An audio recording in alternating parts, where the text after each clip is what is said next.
Yo, yo, yo, yo, yo, yo, yo, yo, yo, what's up, what's up, what's up? What's going on, everybody? Hey, this is your host, Demetrius, with the PPP, Panthers Prime Podcast, man. Shout out to everybody in the chat already, man. What's up, Doug? Yeah, man, talk to him, tell him, man. It's gonna be another banger tonight, man. Yeah, hit the like button on the way in. Don't play with it, hit the like button, baby, yeah. Hey, Marshall, what's popping, yo? What's good? Uncle Quan, rise up, my brother. Not the Panthers way, but yeah, content creators, rise up, man. Y'all haven't followed Quan, and what's up, Doug, man? What are you doing? What are you doing? What are you doing? Hey, Marshall, what's good? King Caroline, Big Tight, what's up, yo? Yeah, it's going to be another one, man. Ronnie Boyd, man. What's up? Young Mello, don't take up all my space in my chat today, man. What's going on, y'all? I'm excited, man. It's Saturday, man. Saturday night, I'm feeling good, man. Yeah. What's up, Ronnie Boy? So let's get it, PPP. You know we about to, man. That's right. Hey, become a member today, man. Yeah, I said rise up, but I said rise up content creator-wise. Rise up. That's what I said, 336 Boston. Yeah, that's what I said. Yeah. Let's get into this, man. Shout out to all you guys, man. Let's get into this, man. What's up? Good to see everybody, man. I went back and I listened to the live from yesterday, man. An absolute powerhouse of a live that we had yesterday, man. I'm tremendously excited about where this channel was going at. Tremendously excited about the alliances that I did, or that I do have in the Panthers content creator world here.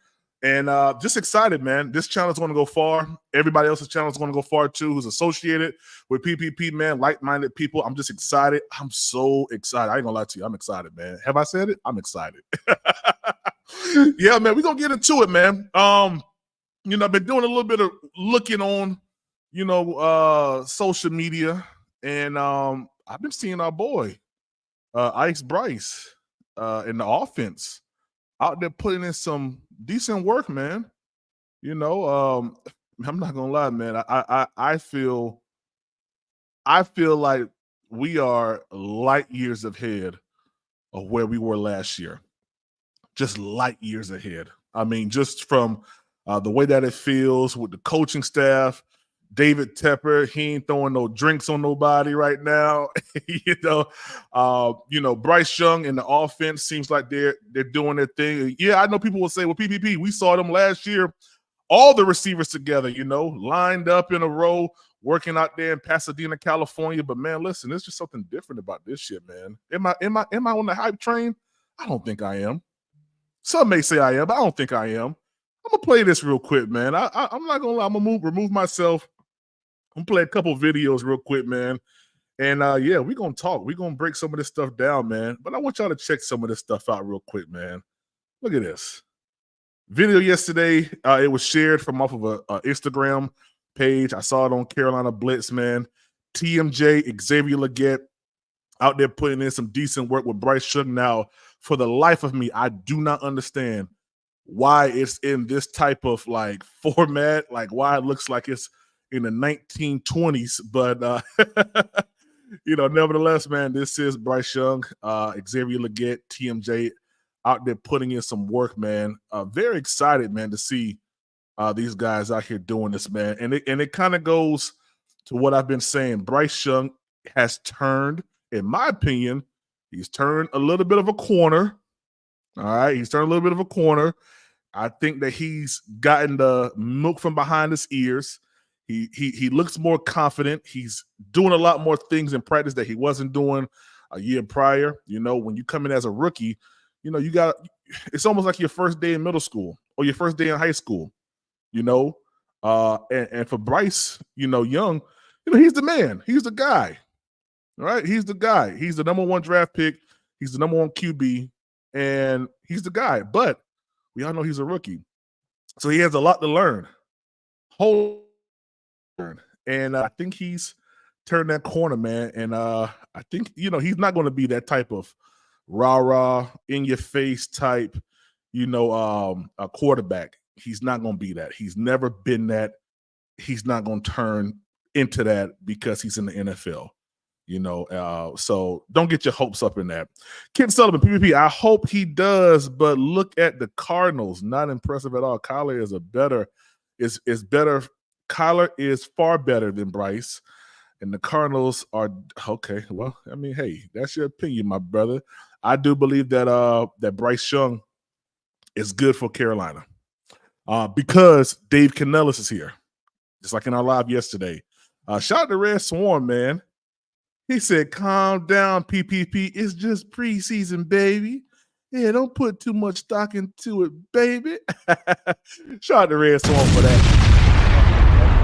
Hey guys, Red Swarm has started off, guys. If you didn't know, our goal is to hit $50 per live and fan funding to support the channel, to support the endeavors of Panthers Prime Podcast. Of course, we are independent. We don't have any sponsors right now, so everything that we do, we're self-funded. So if you guys are enjoying the content, you like to see PPP go further and do other things, man, and progress in this wild world of sports media, then consider supporting the channel with Super Chat, Super Stickers, Cash App, Venmo, and also become a member of Panther Prime Podcast for $3.99 a month as well. Appreciate that, Red Swarm. We are $45 away from our goal. All right, cool. Let's see here. Let me see where we stopped at with all the where did we stop at with all of the comments? So we got that one right there. I'm gonna play this one right quick. I want to play this one with Adam Thielen, man. And then we're gonna break down a little bit of some Bryce tape, man. And listen, and I'm doing this. I'm doing the Bryce tape because everybody always says, PPP, you only want to pull up the Green Bay game. Green Bay. Okay, I'll show you more than Green Bay.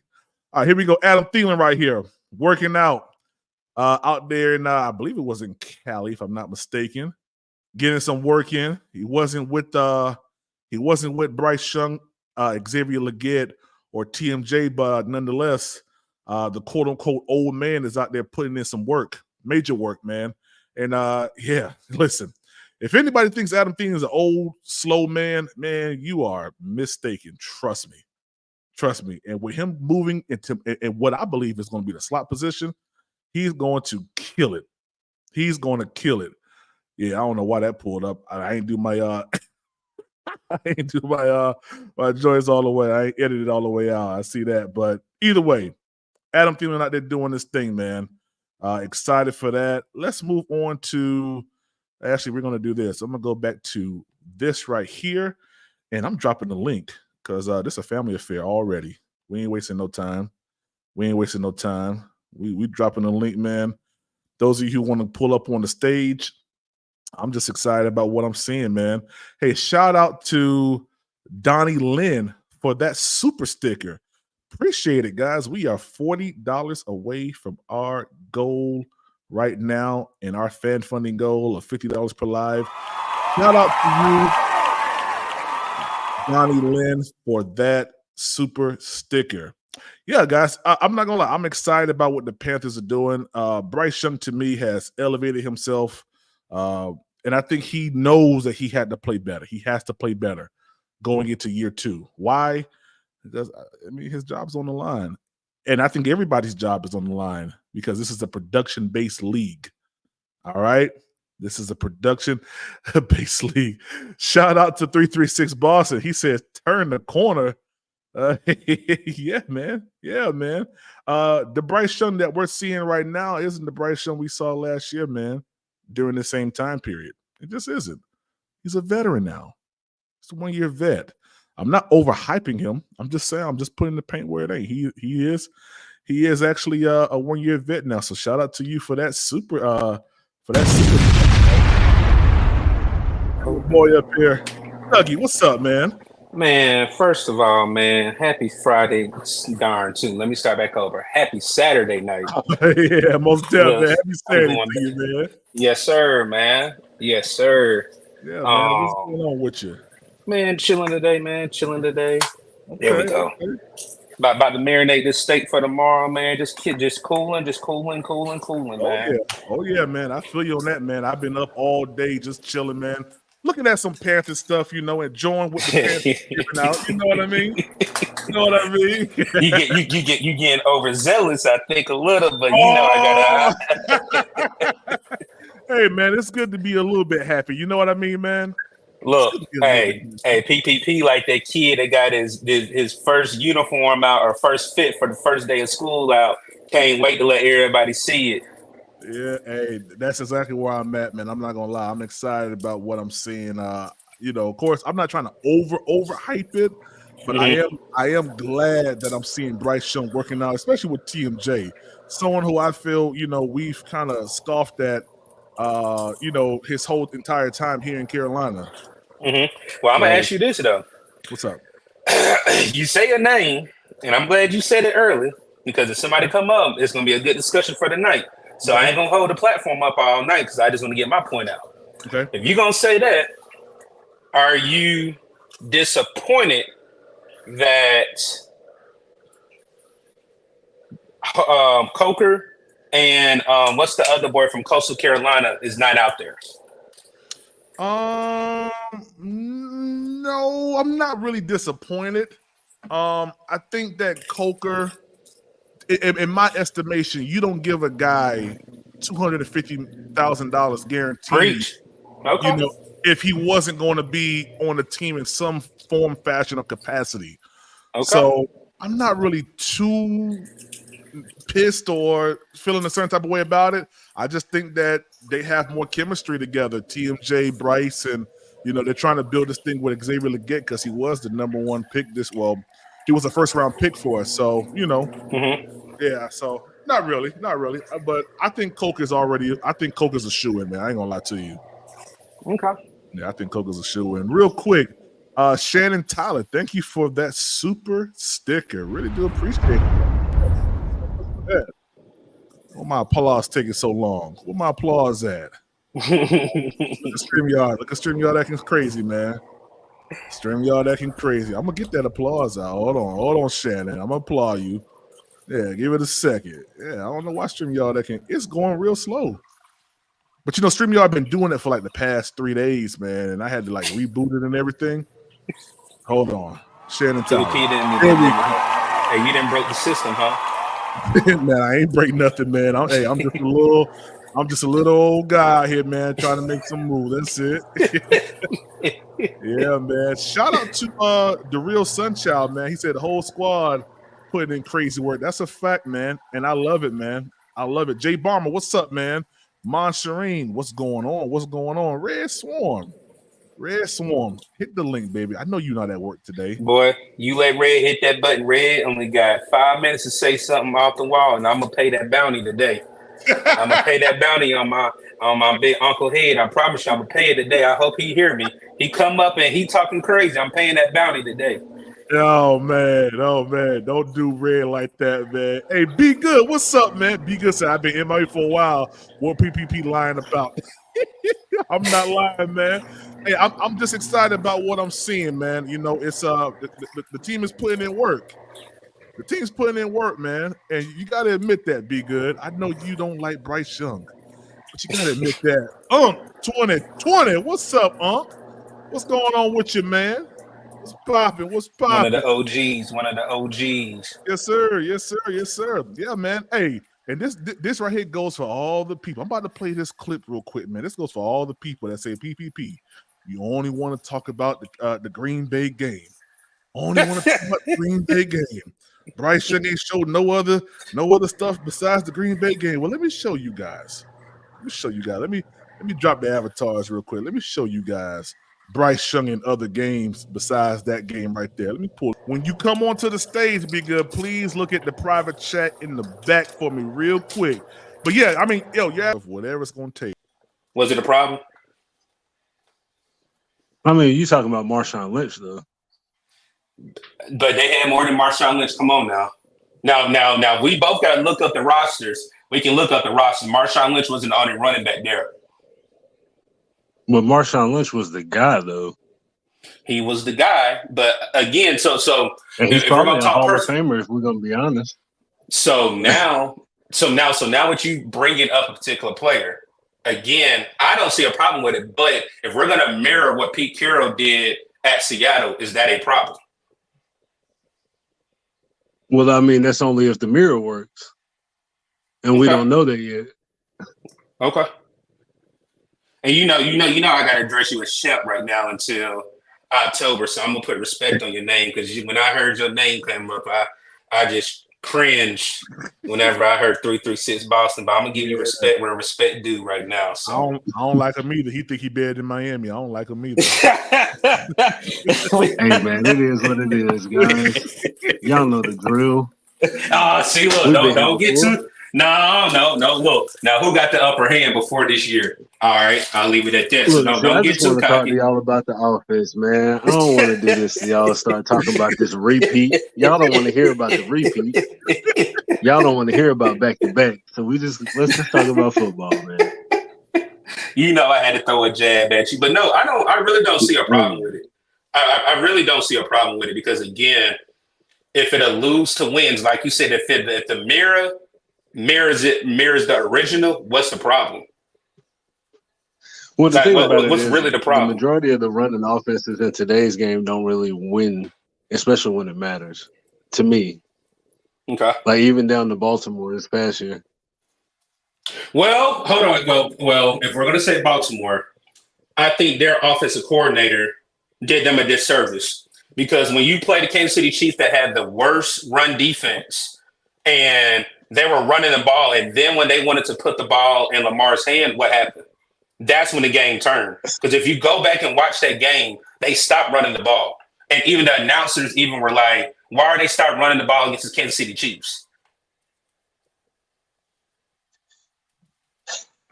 Which other Russian offense, predominantly Russian offense, was successful towards the end of this past year? Because as far as I'm concerned, the two offenses that ended the year was Kansas City and San Francisco. Mm-hmm. Yeah, are you asking for agreements, or are you asking? Basically, what I'm saying, I'm not a fan of the Russian offense, bro. I'm just not. And I don't think it's going to be successful to the degree of winning in today's game. PP, I hear you. Go ahead, because I got a question. I mean, when you look at it, so you're asking us what two teams or what teams got them down the stretch with running. Have you forgotten about the Lions? I was going to say the Lions, but that's not really a run first type offense. I was going to say the Lions as well, PPP. That's the reason why I didn't, because I was going to ask this. What you mean by the run first offense? How many pass attempts do you need Bryce Young to throw? That was going to be my question for 336. Because even if we're a run heavy and Bryce throws the ball 30, 33, 35 times, 22 completions, 25 completions for 293, almost close to 300 yards. And we have over 150 yards rushing with 30 attempts. Is that bad? No, it's actually pretty good if that's going to be what happens, C-Duggy. But I'm not sure about that either. Well, I mean, I just had to throw it out there, but I mean, because really it just depends. Average and 150 on the ground? No, well, not. Okay, so I would just say average over 100 yards on the ground, because when we did that, most of the time Carolina was a winning. We came out with a win when we rushed over 100 yards.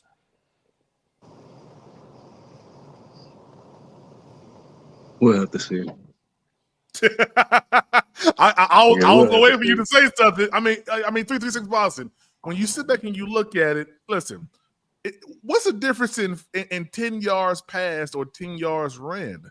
I mean, what's really the difference? Getting the 10 yards, which we didn't. Well, listen. That's okay. 2023 season is over, my brother. Like that's done with. Absolutely. Yeah. So absolutely. But this is where you have to start your evaluations from until you see otherwise. No. You start your evaluations based on what we've acquired. We've acquired a better tight end situation. That's a pass catching tight end, in my opinion. We've gotten better wide receivers, in my opinion, and the running back position has enhanced as well. So, but all the rest of the constants remain the same, right? No, nothing. No, do we still have the same offensive line? No. No, I'm saying the rest of the people who are there, who are already there, where do you start evaluating them? Okay, who's the rest of Can the you people? just basically? I'm saying, like, can you just automatically say that other players on this team are going to be better based on who you brought in? Well, hold on. Before you say that, who are the other players who you feel are on the team that didn't produce last Okay, year? so even if you switch it up, let's talk about the defensive line, right? Oh, So you wait, no, got Derek hold on. Brown. He's the Wait. constant. Okay. I'm about to say, answer my question first. Okay, Derek Brown. You got Derek Brown as the constant on the defensive line, right? So we brought Okay, in Clowney. Bump defense. We're only talking about offense today. Offensive side of the ball. Okay.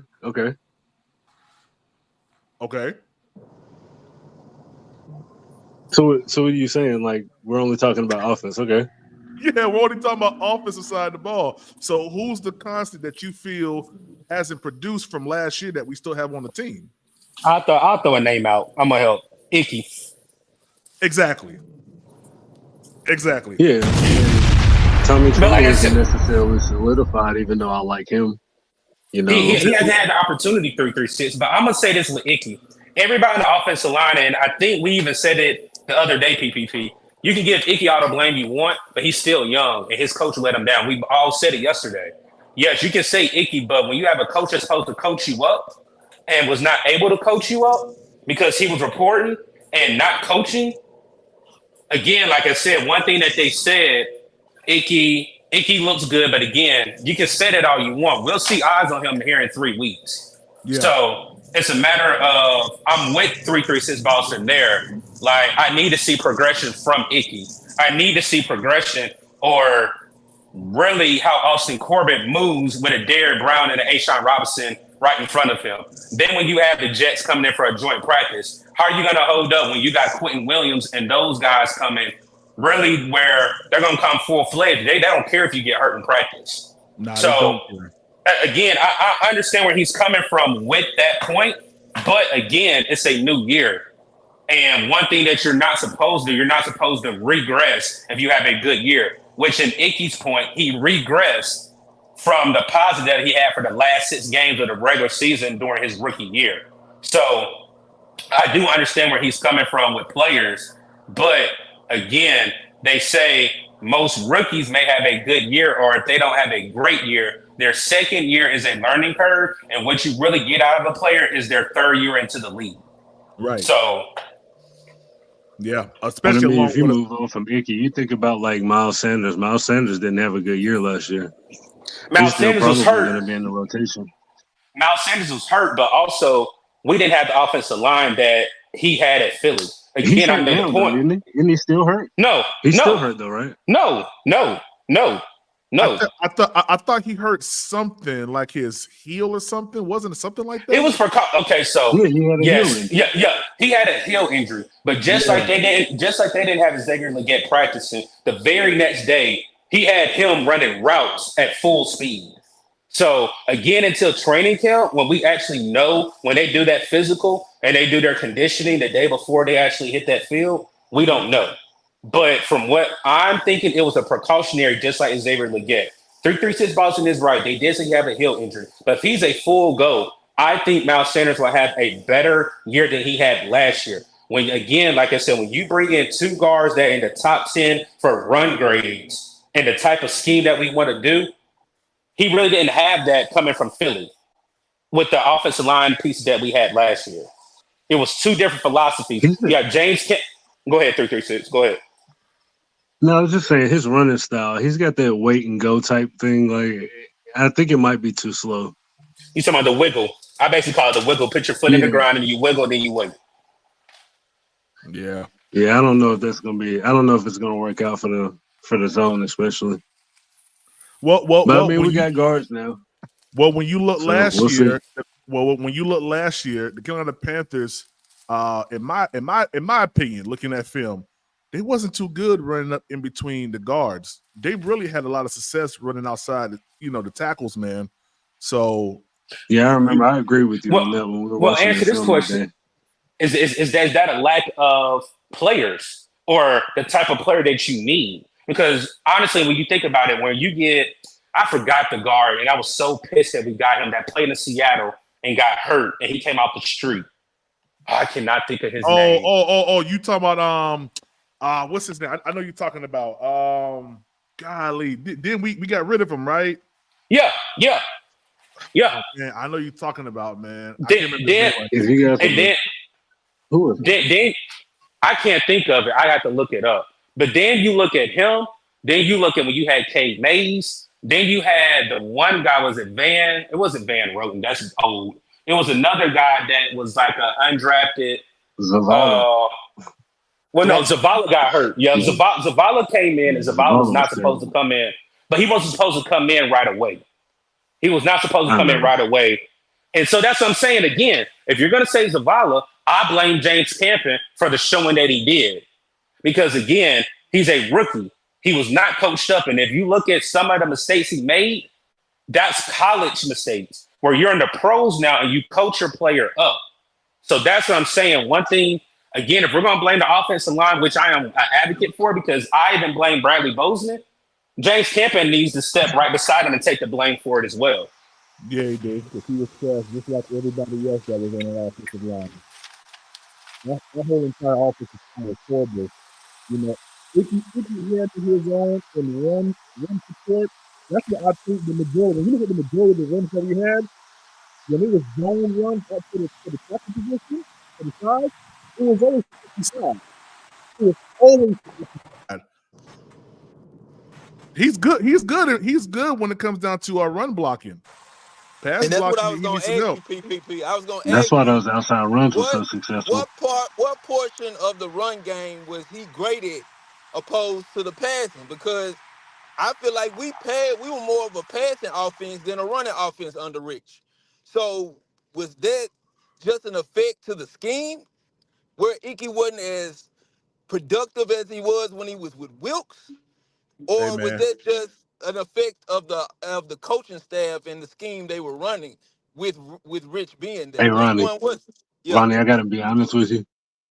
My left tackle has got to be able to pass block, period. he got to.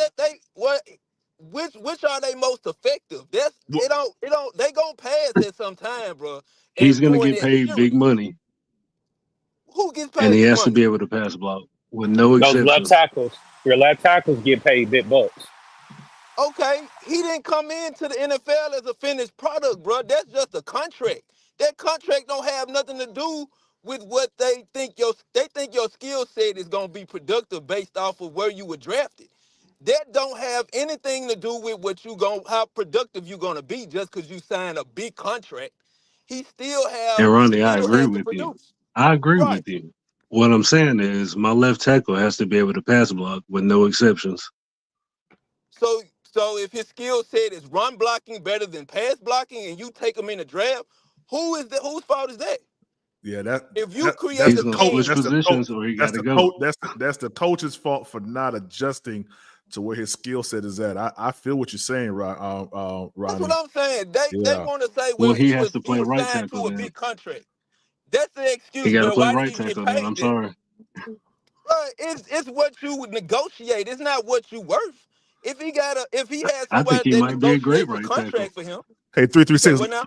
Hey, 336. Look at the private chat real quick. Go ahead, Ronnie.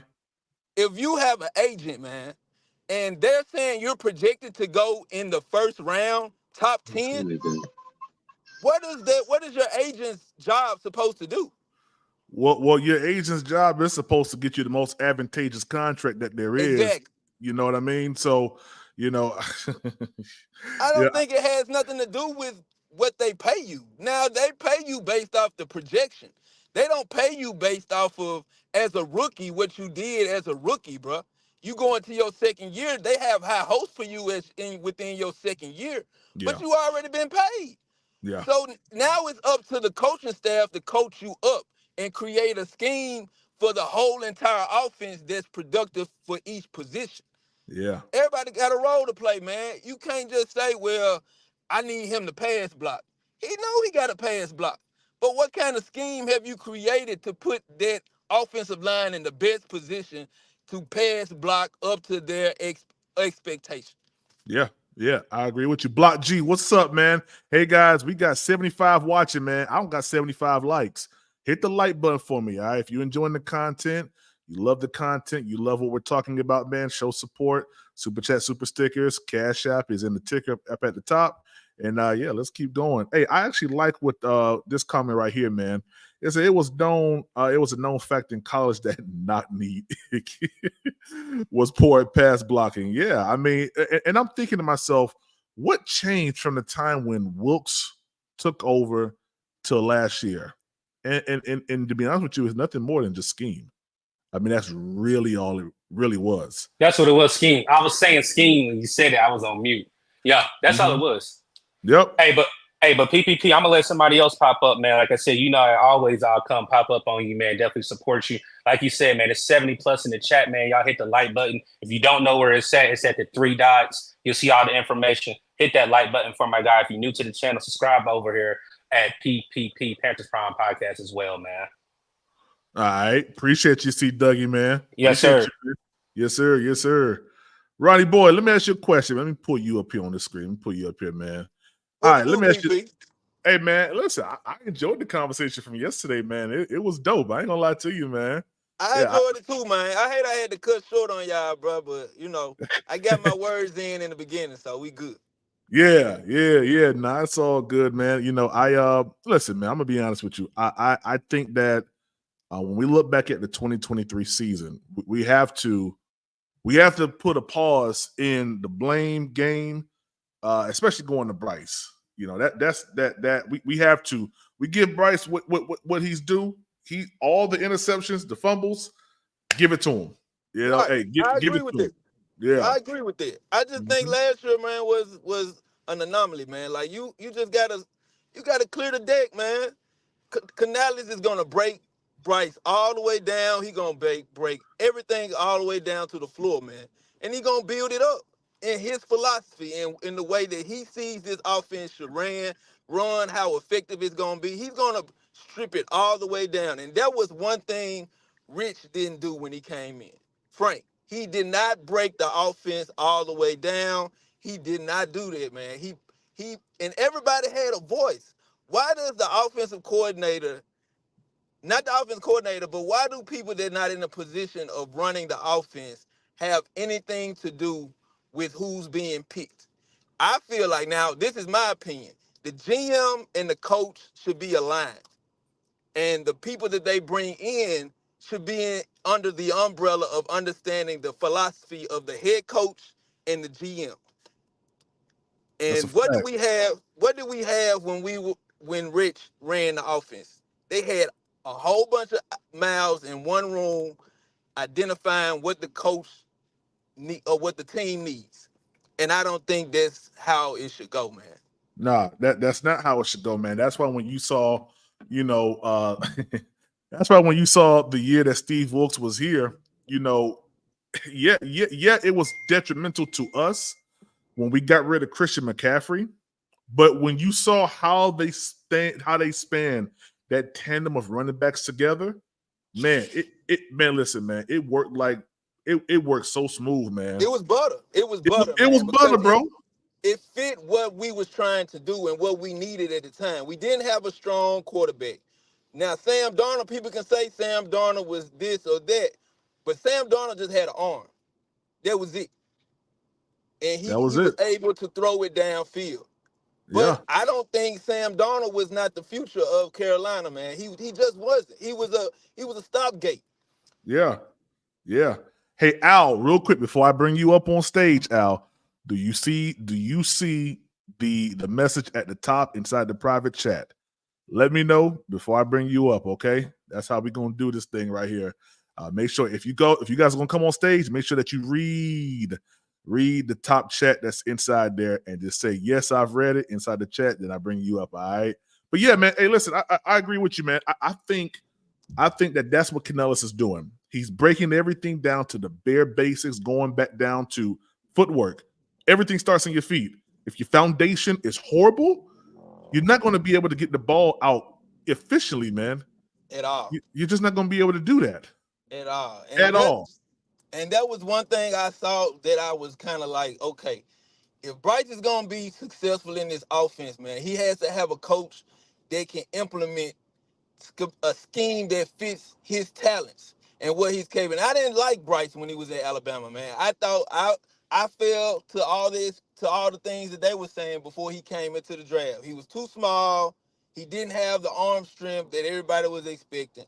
But like you, I did my research, man. I looked at his capabilities. I looked at how well he was able to move outside of the pocket, how he was able to create off script at points. He got all the tangibles, bro, of any quarterback in the league right now.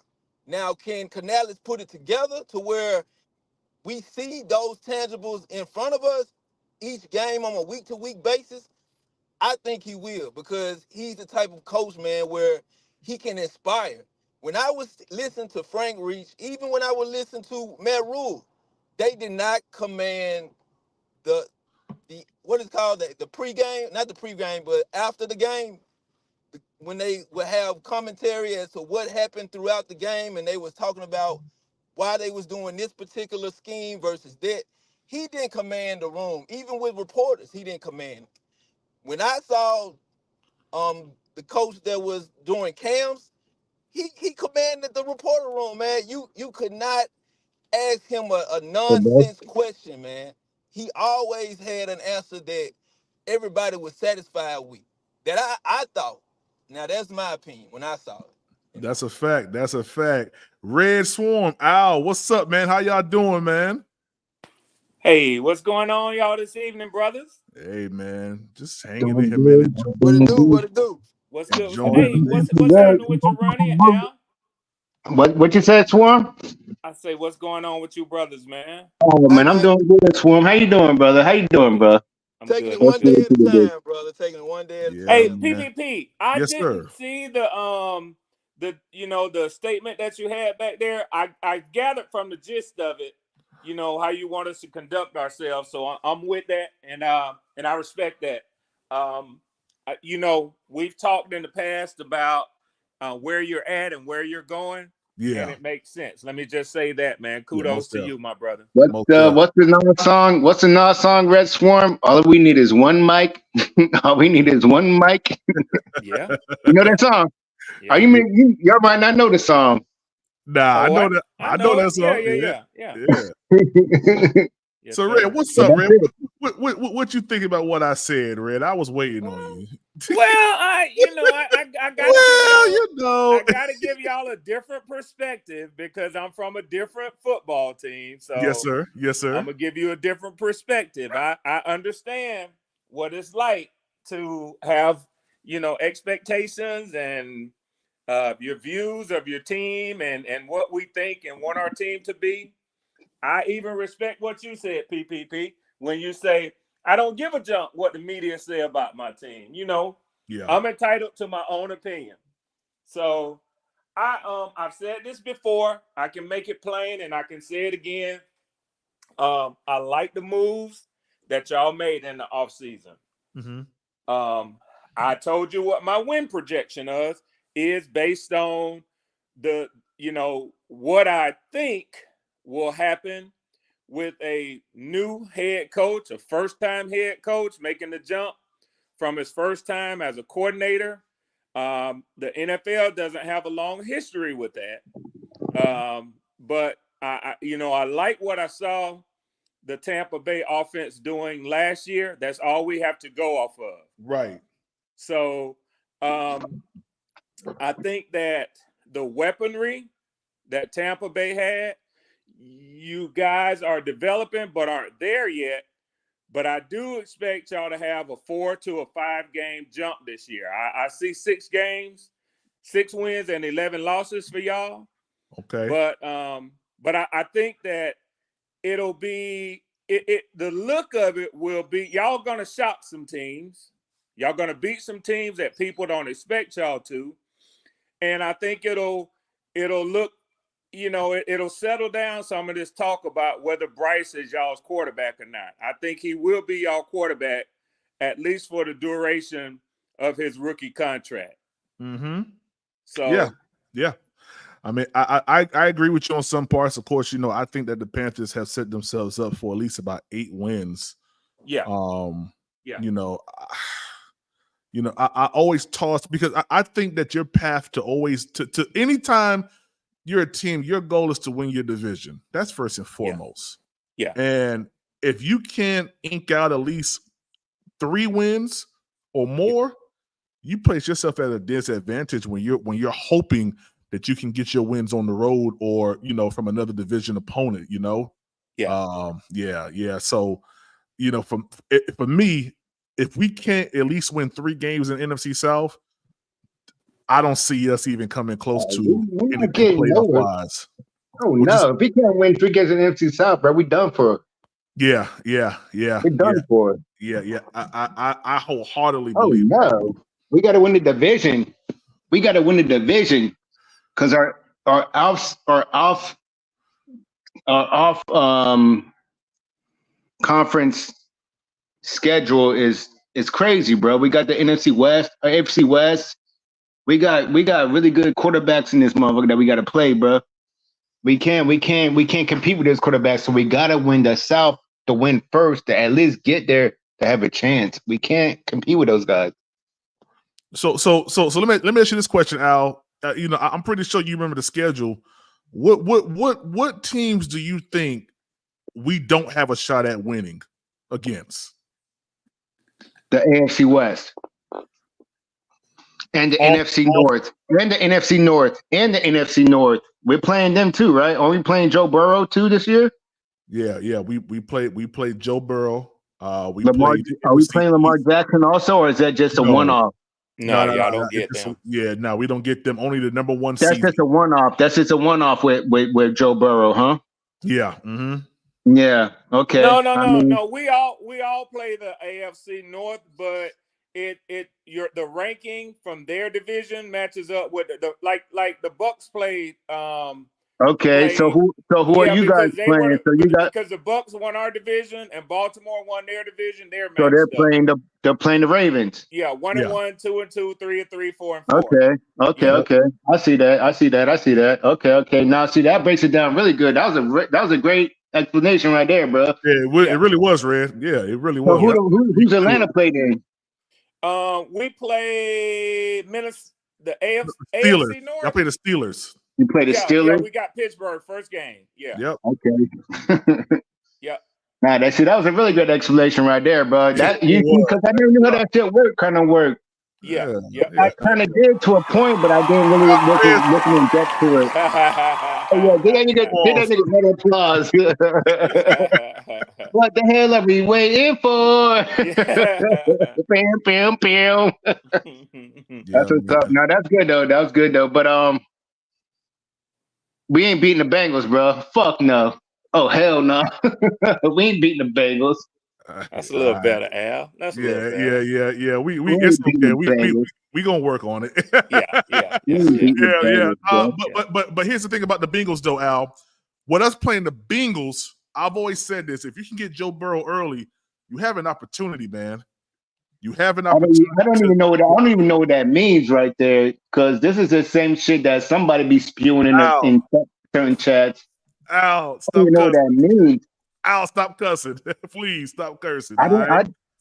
I can't even say shit. I can't even say shit. So yeah. What up, young shooter? What up, Red? What's happening with you, Kobe?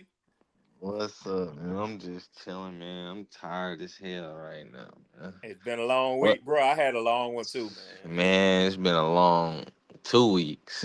Okay. Yeah, but what y'all boys been getting into? I just joined the link straight off you feel me? Okay. Man, we just shooting the breeze, let man. The host fill you in. Yeah, we just shooting the breeze right now. I've just been playing a little bit of clips from Bryce Young. They're out there right now in I think they were out there in Cali, man. Him, TMJ, Xavier Leggett, Adam Thielen getting in work, man. I think I heard something about that. Yeah, man. Yeah, they putting in work, and man. Look, it's good. And look, this crazy because this whole off season, I've been seeing everybody been practicing, and I was yet to hear Bryce Young practicing with anybody. Yeah, I'm talking about. But as soon as I thought of that, Now, son, we getting information he been practicing with. You feel me? Mm-hmm. Adam Thielen and them. So I I'm glad to hear it. prefer it when they do it away from all the attention, man. Because, I don't think that it matters to other players, but I mean the media, we get too wrapped up into that stuff, man, and then we start talking about what our players ain't doing and are doing. Man, we don't know what them dudes. Okay, so let me make this is a point I didn't have an opportunity on another show to say this because I caught it after the show had ended. But I want to tell y'all this, PPP and Kobe, man. Somebody was talking about how easy the NFL players got it. All they got to do is show up for 4 days, man. 4 hours a day, and then they out of there. Do you Nah, know? they Do must. you know all of these guys, man, especially the ones who are over $1 million a year contract? Mm-hmm. They have personal trainers. Most of them fund some sort of personal training facility in whatever city they're in, because it's like college guys that they went to school with that they trying to get them a chance to spend and make some money. So them dudes work them out every day, bro. Most of them go to massage therapists. They go and get treatment. To think that all they do is work 4 hours a day is crazy, man. I think he might got that shit confused with the NBA because ain't no way he said that shit. Because No. NBA, that's how they do it. NBA, they don't even practice no more. Yeah. But now, but in the NFL, they not doing that shit where they think they just Young man, shooter, that shit is young shooter, hard work. And young look, shooter, young You shooter. can't see it. Look at the private chat, young shooter. oh, not. Oh, hell no. Hey, see, Dougie, don't let me get on you now.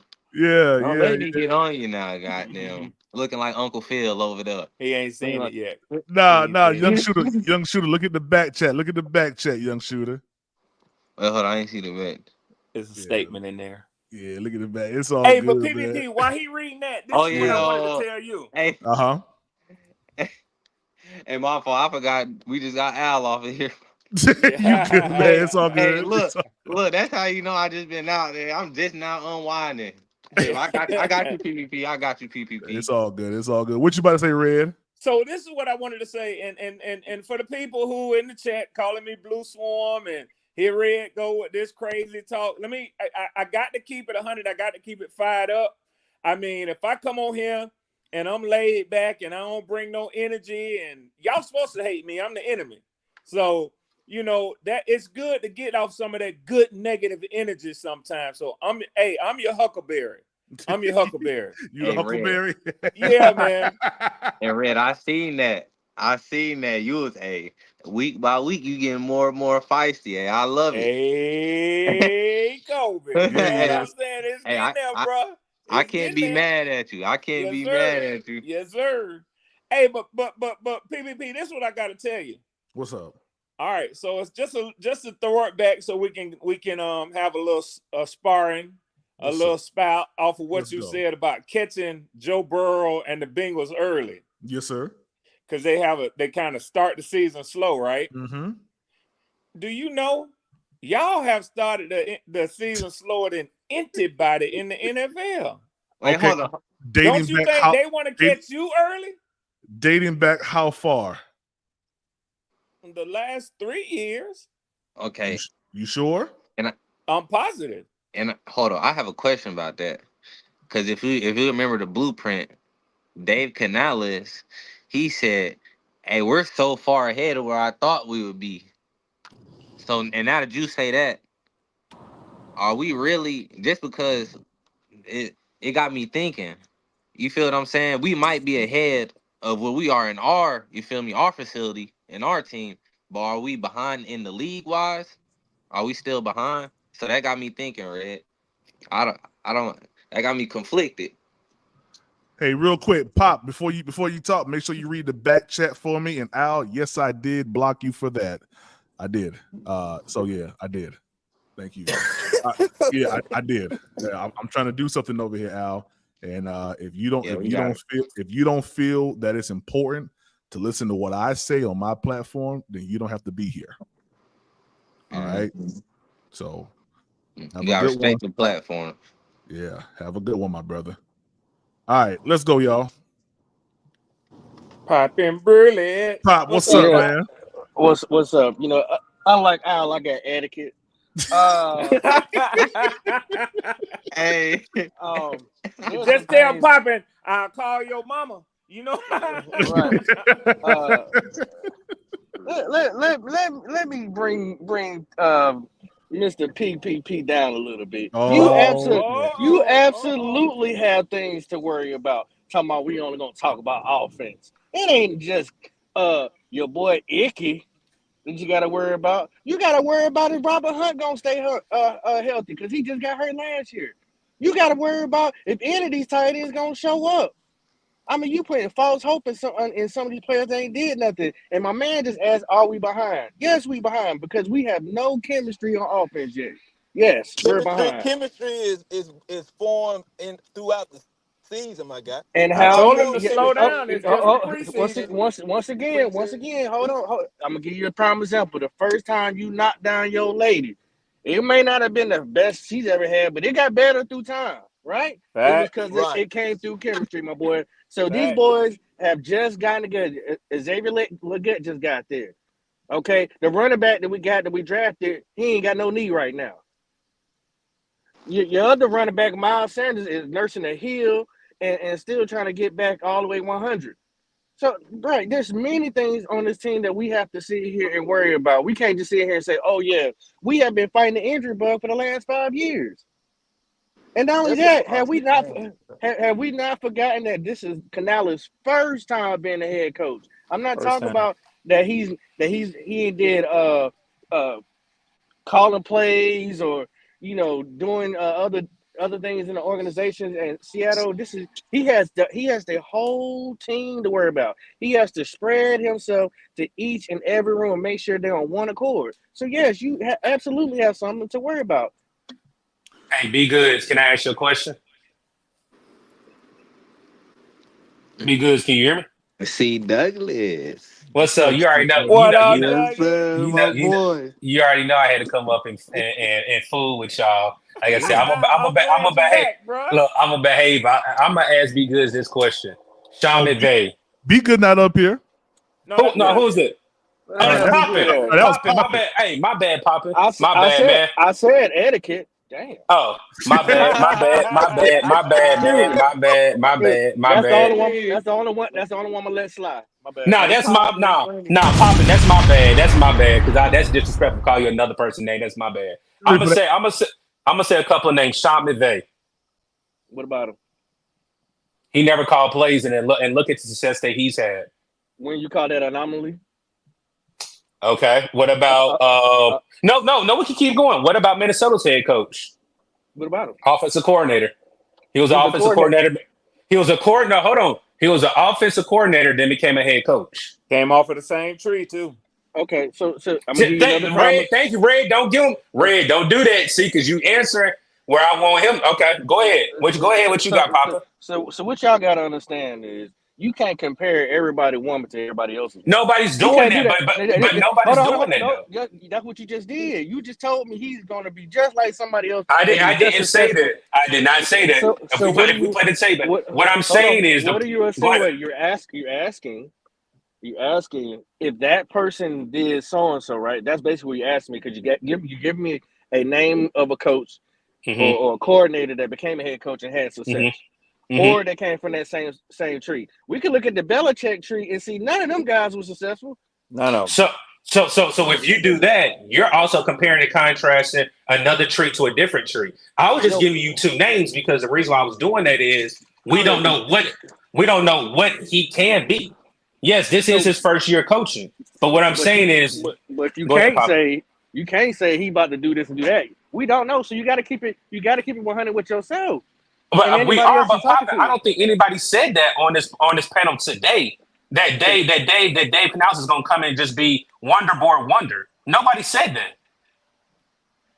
They ain't go to that extreme, but they insinuate that he's going to do a great job. See, you insinuating rather than taking somebody's word for word that they're coming. I did take it word for word. So who said it, Papa? I just said Mr. PPP. I said I'm gonna start this thing out with PPP, right? All right, I'll be quiet then. Demetrius is on you then. There he is. There go Nick. Listen, I knew he Yo, was That's gonna the pull up. slick. That's Hey, the listen, slick. what's listen. the word? My energy pulled Nick in here. Guess what I was What's thinking? Y'all having this discussion about coaching trees. Nick is gonna talk to you about Dave, Pete Carroll, Canales. Go ahead, yes, Nick. sir. Yes, indeedy. Hey, this is perfect timing. Hey, Yeah, Yes, it was. sir. Yeah, it was Amen. too. Amen. You feel me? Hey, Frank Lucas learned from Bumpy Johnson, right? If you're around someone for so many goddamn years, you know how they approach shit. You know how Nick, read the people chat. Nick, Nick, read the chat. Read the you know chat. how Read the chat. Nick, read the chat. Read the private chat. Shout out Quan first off, for wait, sure. look at that back chat. Yeah, Like he not the listening. stream yard chat. Yeah, heard y'all, no doubt. Hey, I respect he that. good. Yeah, Nick All right. good. Nick, be So careful what you said. I just killed everybody with that Bill Belichick. You can talk about Bill Belichick tree, and they don't look yeah, good. What I'm hey, saying is everybody should temper their expectations. you're right. Hey, you're right about that. But here's my thing: he's young, right? He hasn't shown anything yet. So I'm only gonna go off the potential. So he's only been around Pete. He's been around Pete Carroll, 9 years? He saw how he approached a shorter quarterback like Russell Wilson. Granted, he's more stocky. Pause. You know what I mean? But Nick, he's a Nick, shorter quarterback. He's a shorter. Nick, Russell Wilson was legit 6 feet tall, bro. You know what I Nick. mean? So he saw the success Y'all gotta Pete stop. Carroll adjusted and did for Russell Wilson. I'm not saying Bryce will translate They'll to stop about week 6, that. Poppy. Nick, when your job is to strictly sit here and to work one on one with somebody, I get that. But what y'all gotta take in consideration, right? He's taking on the whole team, so he's going to be spread out. Like I said, when you're a coordinator, you can do that. You can sit there and be a Yeah, QB coach and have a little more I one-on-one agree. time. He's in a different Is he situation. a He leader of has men? 53 Absolutely. men plus the 15 men Yeah, on the practice you ain't squad lying there. that he has to manage. So And let's don't start. forget, he You ain't gonna be lying. in David That's a Temple fact. office every How is Monday. it? No, he's Don't not, So forget Red. that. Red, so no, he's so not. is Don't do hold that. on, Yeah, Red, hold he on, don't do is. that. No, he's Yeah, not. he is. Yeah, hold he on. is. Who just said that, bro? Who just said that? Red, Red. No, right before that, about right before Red and you got in, Dougie. Popping. So Nick here's my Poppin. thing, popping, 1,000%, dog. Because it's like he's shown he can have a positive impact on coaches, but how can he have a positive impact on a 53-man roster? That's a There you whole go. different ball It's a game. whole nother. That Thank is you. a That's whole all I'm different ball saying. game. That is a Hey, whole different ball can I game. say a That's a word for fact. y'all? A word that I'm not worried about, and I think this is where I was alluding to with Poppin's point: alignment. That's one thing. Yes, this is his first time being over 53-man roster, but you don't have coaches that have a different scent or a different stench or a different scheme. That's one thing that he even alluded to our coaches last year where they weren't aligned. You had I, different coaches with different MOs I and agree. different Philosophies. philosophy, alpha males, too many Chiefs, not enough Indians. He even alluded to that during his presser that he said, and I know he wasn't in the building, so that either came from David Temper or Dan Morgan letting him know that we had arguing going on. Like I said, I'll never forget where one of our reporters that was there, and they said they can hear them arguing upstairs before the presser even went on, hollering from room to room. So like I said, one thing, yes, he's never been a head coach, and I'm gonna give Poppin that point. But one thing that I do love is he has coaches that are aligned, that understand exactly how he wants things. He said the good thing that helped him is we lost nobody on the defensive side of the ball. That side he doesn't have to worry about. Only Right. thing he has to worry about really and truly is the offensive side. He brought in most of his coaches. Only two coaches were not with him, which is the tight end and the wide receivers coach. But I trust the reason why he brought them in because if they're not aligned with what he wants, he would have not hired them. This So, Well, my I don't think the new coaching philosophies in the division, or for y'all for that sake, but I would say wider into the division is really that big of an issue because every offense in our division has a new OC this year. Every last hmm one of them. hmm So some teams are well, dealing with more who's your change, OC but though? everybody's dealing with change. But who's your OC though exactly. in Atlanta? Who's your OC? Zach Robinson, So, and where did he come from? the Rams. Okay, so what you don't have to wear now, you can say you can see the potential in Zach Robinson. I Yeah, can't say the potential in Canales until after I see what he does his first that's a year. fact. That's a But he got So a fact. all the resume. He hold got a on. resume. He has a resume, but not running a whole team yet. What That's do where you you're mean? not. He got coordinators. What do you got Hold on. coordinators for each position? Can I It went say over his one head, thing? y'all. Somebody Can break I it down say to him. Yeah, this one is thing? first time Ron. head coaching running point blank. Let me hold Period. on, hold on. Uh huh. He been coaching now, maybe not an NFL 53 man roster, Running head but coaching, running head hold coaching. on, let me Head finish. coach. Let me finish, bro. Let me finish. You got a 53 man roster, right? We agree to that. You have coordinators you have relationships with on that 53 man roster that's responsible for each department of that roster. You got special teams, you got offensive coordinator, you got defensive coordinator, and you have other players that have voices. You don't have to speak to every individual on a 53 man roster. And You he's not hold going on, to. hold on, hold That's on, hold not on, what hold on, hold Poppin on, hold said. on. Let me Hold on, That's not bro. the finish. You point, saying a man. lot. You saying Let a me lot of the finish, same bro. thing. Let me So finish my thought. Come you on, being PPP. Let me redundant. finish, We bro. can save time. You being redundant. No, We can I'm save some not being time. redundant. Because I'm asking everybody you a knows question, that, bro. but what he said is the head coach is responsible for everyone. Yeah, But where he don't he ain't babysitting, bro. You make it seem like he babysitting the whole 53 the man roster. well, if you want to give him the title of babysitter, you kind of are babysitting as a head No, coach. you Because not. You yes, you do. Yes, you coaching. do. Yes, you You do. You have know why? No, no, relationships, no, no, bro. no, no. You Listen. I'm gonna break this no, shit down not to you. PPP. I'm gonna break this Let me shit. I'm gonna finish, break bro. this shit. I'm gonna break this shit down to you, Let bro. me He has to finish, figure. bro, because I know Hey, what Hold I'm on, talking about, hold G. on. Yo, hold one on. at a time. Yeah, Hold on. one Who at a was time. that? One at a Let Let time. let me let finish, let bro. homie. Yeah, Tell me what I let don't homie right know. there finish. Let Poppin finish, and then y'all could. You feel me? I didn't Next get person could. Yeah. so Go who ahead, was it Go right ahead, there? Robin. go ahead, Ronnie. Go ahead, Ronnie. Rodney. Yeah, that's Rodney. My fault. You got offensive coordinator, you got a defensive coordinator, and you have a special teams coordinator. Those are the voices that those players listen to, bro. The coach they only listen to the coach when they are in a room full of all the positionary coaches.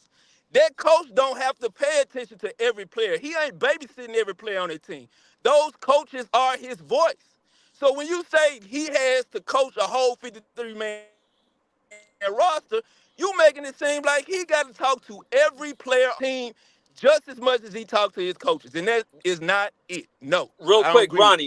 That's Real quick. that's not what I You're said. right. You're right on him not babysitting, bro. But at the end of the day, the head coach oversees everything. Everything. He's But gonna And this and those this. oversee coordinators everything. report Listen. to Listen. He's him. not. He's Listen. not Listen. gonna have the initial, but at the end of the day, he has the ability to overrule whatever position coach says. He has that Yes. ability to be Thank like, you. "Yo, I respect what you're saying, but I'm saying no." All right, And but when check I this he's out. agree with that, Nick. I Check this agree with out. that, Nick. Nick.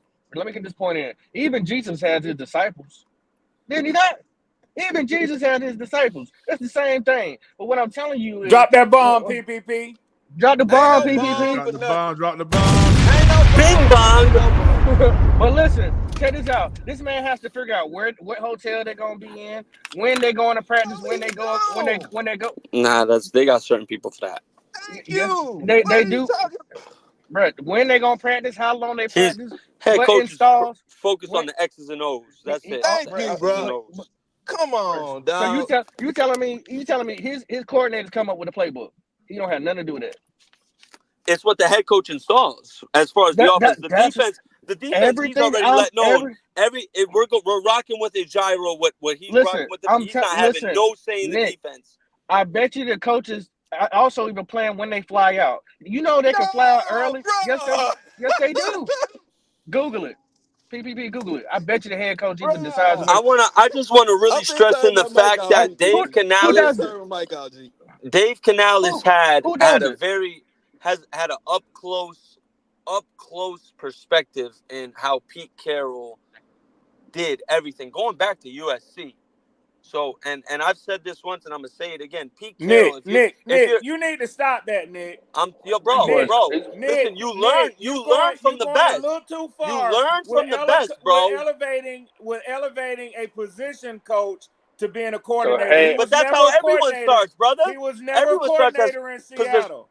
He was He never was a a quarterback coordinator in coach, and he was an Seattle. integral part in. He was Yes, you're right. never a He was, coordinator but he in was the court. Seattle. Hold on, hold on. But He was never you're a right coordinator, there. bro. Hold on, you're right about that. But here's my thing: Geno He only Smith called won most. plays 1 year. Geno Smith won most improved player of the year, and he wasn't offensive player of the and he wasn't offensive coordinator. But here's my thing: a quarterback. I know this for a fact. The three people a quarterback is speaking to and is in most communication with is his head coach, his offensive coordinator, and his quarterbacks coach. So Dave Canales played an integral part in Geno Smith in the last two most improved players of the years, bro. That's just facts. That's just facts. Now, he wasn't the offensive coordinator in Seattle, but Geno had his best years. I'm not saying Dave Canales was the reason, but he played a part in it. And he definitely played a part in Baker Mayfield. Nick, we're going in circles. You're telling us something we already know. I'm trying to tell you things that maybe some people don't know. I understand. For instance, and this is why I know, because I remember during COVID, there was a lot of moving around. Especially when it came to flight changes, getting people there early. It was the head coaches that made those decisions to get your players there in enough time in case anybody got sick. Rob tells me the coaches don't do that. They do. Yes, the they coach do. says the coach oversees everything, bro. Everything. Everything. So, Every so little don't thing. sit here That and man tell Dave me Canales, he doesn't do that. So he's that man going. Dave Canales is probably gonna run all head coaches, and not just Dave Canales. Them motherfuckers, them dudes probably run on 2-3 hours of sleep. It's possible. I caught it. I Thank you, love brother. it, Nick. Yeah, you Hey, did. Yeah, Hey, you yo, did, my fault, bro. bro. I was yeah, at you a did, Yeah, Nick. you did, I was at a dog. quince. Yeah, you Yes, you did. Yo, I did, was at Nick. a quinceañera tonight. My fault, fellas. My Oh fault. yeah, Yeah, bro. yeah. I was at, but Well, yeah, you thank goodness already I been caught it. playing Uncle Nick. Then what you talking about, man? But golly. I know Hey, you've been chilling around them 16-year-olds, bro. Wow. Hey, it's A my homie's minor. son, brother. It's my A it's my minor. homie's daughter, brother. Oh, okay, It's my okay, homie's okay, daughter. okay. Watch Yeah. out, Nick. Watch I'm out, all, Nick. We don't want yeah. Bro, we reach damn near you to be OG around them. status at this We don't point, want you to brother. be around them. Yeah. We don't want you to be around them A minors. You know what I'm Nah, saying? never Oh that, no, brother. no, But no, hey, no, at the no. end of the day, my I've brothers and been their to children, I've been to three. children, that's family. That's family, Yeah, bro. I've been a part of three quinceañeras myself with my nieces, man, my great nieces. So Hey, yeah, you know what I mean? It's always a good time. Holy. Shout out my Puerto Ricans. But yeah, man. my point, Yeah. Rob. What Boricua, I'm what trying up? to, my point, Rob. The thing that I'm just trying to say, bro, that he has been used to being in certain rooms and being focused on that certain room. There's a difference now when he has so much more responsibility. It's just like a sous chef all of a sudden taking over the whole restaurant. He has never done it before. He might have been used to making the menu and maybe, you know what I'm saying, telling other people how to do this, that, and other, but not how to when to open, what time to close, what we're gonna have on him. He's got way more now Yeah, that he he gonna has have to to be delegate a A responsible. lot lot. more on his table. A He gonna lot have to more on his delegate plate. a lot, man. So that's what I'm saying. Even Canales, you got to wait after this year to see how much potential you see in him, because he's only called plays 1 year in the NFL, and that's with Tampa. Yeah. And I just my case. I'll be But quiet. here's my thing. We've seen examples, right? Prime. I just sent you a text, right? PFF ranked the 10 best coaches in the NFL, and I've said this on record. There's the 3 OGs left: Andy Reid, Jim Harbaugh, and Mike Tomlin. The other 7 coaches that were on that are all young coaches. Prime. What did I stress to you on that text? Mike McDaniel, the Dolphins head coach, was not even in the top 10. So that goes to show how much this league is in a young head coach mindset, bro. All the best coaches in the league Absolutely, I agree, are Nick. young I cats. agree. Dave Canales, here's my thing. This is what I'm stressed about, right? Dave Canales' system. Everyone's wondering what his system, bro. His system is complex, very complex. His wide receivers have to know how to run a lot of option routes. Now, my problem, I don't got a problem with Thielen and Deontay. They're wily vets, especially Thielen, high IQ, so they're not gonna have a problem adjusting to knowing what to do if they come off the snap and they got to run a curl, but they see it's in the cover 3 or cover 2, and now it turns into a skinny post. Those dudes I don't got a problem with because they're gonna know what to do. My thing is Mingo, TMJ, Xavier. Are they gonna be up to speed quick enough Let me ask Bryce, you a because question. you know Let me what I ask you a Bryce, mean. question. The Bryce, intellectual fact of Dave, it's very complex. His offense, Bryce, bro, very Bryce. That's what you Let complex. me got an Bryce offensive is smart coordinator enough, for, bro. bro. let me Bryce is ask you a smart question. What is enough, bro. what's the Bryce is offensive smart enough. coordinator job, bro? Tell me what's the offensive Brad coordinator job. Idzik, I'm gonna tell you Let what me ask Brad you a Idzik question, is. Nick. He's Nick, Nick, exactly Nick, what the offensive coordinator is for Cincinnati. He just Nick, has a Nick, Nick, title. Nick, Zach He Nick, just Taylor has Nick. a calls all title. the shots in Let me He Cincinnati. ask you has a a question, Sean title. Nick. That's McVay all. calls all the shots in Los Angeles. Or the wide receiver Nobody coach. knows who What's their the wide offensive receiver coach coordinators job? are. Nobody So Let me. you knows. got a They're just that hey extra Nick, ear. hey Nick. I got So a you got question an for Red offensive too. coordinator, you got an offensive coordinator, you got a wide receiver coach. What are they supposed to be doing if Canales' scheme is so complex for wide receivers or for the offense? What is their job? Why does he rely on those They're guys? instilling Canales' needs. Brad Idzik is literally a disciple of Dave Canales. He is what Dave Canales was to Pete Carroll in Seattle. That's what I see that vision like. Shout What out So Brad to the wide Idzik Poppy. was receiver what Perfect, coach. Dave Canales. perfect He's example. treating Disciple. Brad Shout out Idzik to Poppy. like Dave Thank Canales you, it was thank you, with sir. Pete Thank you. Carroll. He's a young Brad Idzik's 32. That man is younger than me, and he's an offensive coordinator in the NFL. So he's a young cat. This league is a young coach league. He seems smart. You know what I Nick, mean? Nick, We're let me just ask you a gonna have to question. see. We're just gonna have to see at the end of the day. Let me ask you a question, but I gotta ask Red first because this depends on what Mm-hmm. Red say. How this conversation gonna go after I hear what Red say to you, Nick. But Red. Do you remember playing Tampa Bay last year? Do you remember the game? Yes, Do you think the offense was complex when you seen y'all play against them? it was very simple. Nick, you just said that his play calling is complex. I mm-hmm. have been watching. I've been when Canales left Tampa Bay. I've been watching all these Tampa fans and podcasters say they weren't even upset that he left because his shit was so basic. My bad, I Got didn't you. mean to say that. His play calling was His play. so Got basic. you. But here, I don't think his play calling is complex, and that's one of my biggest fears is that he doesn't have enough experience like McDaniel's down there Facts 336. in Miami. He has some crazy play calls. He has some. They got some pretty unique stuff, some exotic stuff. I don't mm-hmm. know if Canales has the exotic stuff yet because I don't know if he has enough experience. Let me rebut that. This is Go all ahead. I need to know. This is all I need to know. Tampa Bay was out of 32 teams in the NFL that we all know. Tampa Bay was ranked 31st in the run, yet they were top 5 in yards per play. What does that say? That they That threw the ball to Mike that they got Evans. chunk that they got That they chunks threw the of ball to yards. Mike Not Evans. just him and Chris Godwin, which I see But Deontay Johnson being that Chris Godwin role. my You know what I curveball to mean? you, Nick. My curveball to you, Nick, is when I started this, I said our offense doesn't have that synergy. They haven't played with each other. Tampa Bay has been these players have been with each other But for a that was couple of Baker years. Mayfield's first year with them. But that was But Baker it was the Mayfield's first same year with Super them. Bowl winning But staff. he's not a It was the rookie. same team that won the Super Bowl with Yeah, Baker Mayfield added. That's what they and were. Let's keep it 100. Baker has experience, so it's not Yeah, like let's Baker keep don't it a have buck, Nick. experience. Come But on now. if we're keeping it a buck, Baker Don't Mayfield act was like more he went effective. down there and built the I'll be team, back, Nick. PPP. I I'll didn't be say back. All I'll right, that, call me all back. but right, yeah, all right. he came into a situation that was solidified, no doubt about it. Baker Mayfield, but still, Baker Mayfield was at a point in his career where you know what I mean. He had a good first year, then he had a couple bad years, then he had a good year, and then he kind of fell off. His confidence was at an all-time low. He was bouncing around Carolina. He didn't do well here. Then he went to Los Angeles, was in and out of stuff, and then you know what I mean. He went to Tampa Bay and went off. So I look at it like Baker Mayfield was at a point in his career, just like Geno Smith. Geno Smith started his first 2 years, then he rode the bench for 5 years, and then he came to Seattle. Dave Canales was the quarterback's coach. Shane Waldron was the offensive coordinator, and they were unbelievable with him, and they maximized his skill set. And Geno Both Smith, I think we can all agree, Geno Smith doesn't have an elite arm. He's not elite athletically, but he has the smarts, and his arm is good enough. You know what I mean? we can So agree that both of those quarterbacks that you just named, Nick, both of those quarterbacks were at the end of the road. They was looking for a revival. Now you can say all you want to say that he ain't never coached a full 53-man roster, but yeah, he succeeded everywhere he's gone, bro. That's yeah, all I care about. I don't want to true. keep hiring fired coaches. Don't keep telling me Frank Facts. We Reich need was some a good coach stability.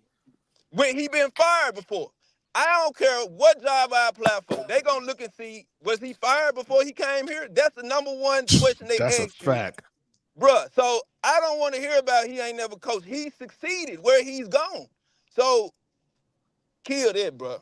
Kill that, dog. Gino has an arm, but do you consider Gino being like? I can name a bunch of quarterbacks who have a way more talented arm than Geno Smith. I could probably name 15 off the top of my head. What's up? What's up, Red? I think that, you know, I was gonna be cool with just letting the conversation be about, like you said, the offense and the potential. But these people keep wanting to talk about Dave Canales' track record, right? Yeah. And I really, no, I don't. I was gonna say I hate to be the one to do this, but I really don't. I know you be the don't. one I to know love you to do it. don't. Go ahead. No. Hold on for a second, Ronnie. Hold on. I'm listening to In fact, you get so deep into the ether that you might want to just log out for a minute or turn your microphone down. I'm straight. I'm listening, my guy. I'm listening. Okay, Go all right. ahead. So you keep talking about all the great work and that, you know, how everybody has excelled. I don't know any of his work. I just know he hasn't been fired. Do you know that Dave Canales once coached what's his name? Damn. What's the quarterback name? He was with the Jets, I think. Wasn't Dave Canales once with the Jets? No. Nah, he was always with Seattle.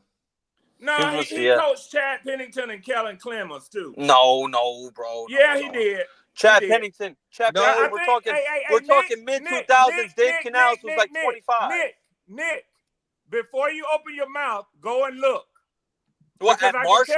Hold on. I can tell you right now that you haven't gone back any further than you talking Seattle. about Mark Sanchez. He's talking about Mark Sanchez. He also coached. You talking in New York? Smith. He's talking about Mark Sanchez Brad Smith at USC. When he was at USC, that's what he's talking about. Mark In Sanchez. the NFL. In the NFL.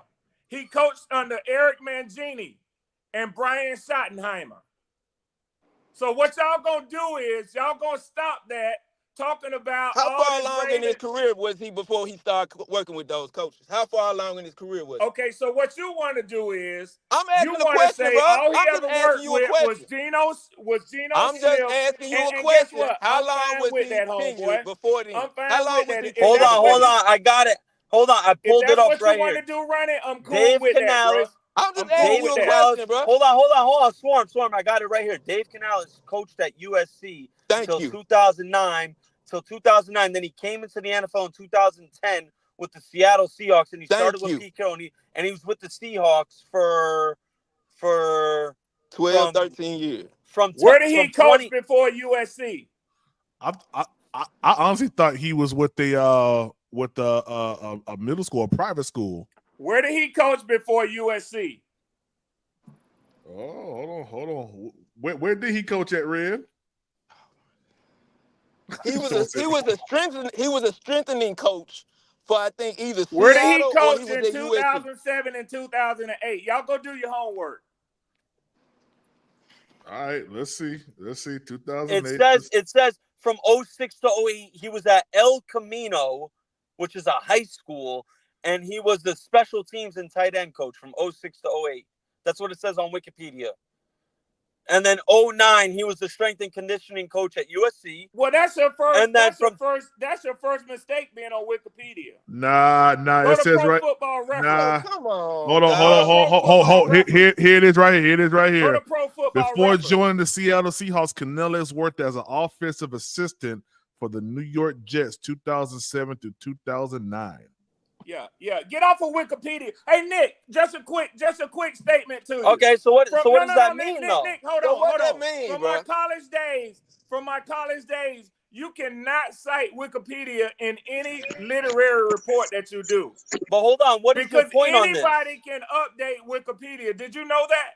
Yeah, you're right. Bro, but what does it mean? What are you getting at? What is the point? Ronnie, do you know what Wikipedia is? Bro, what's the point?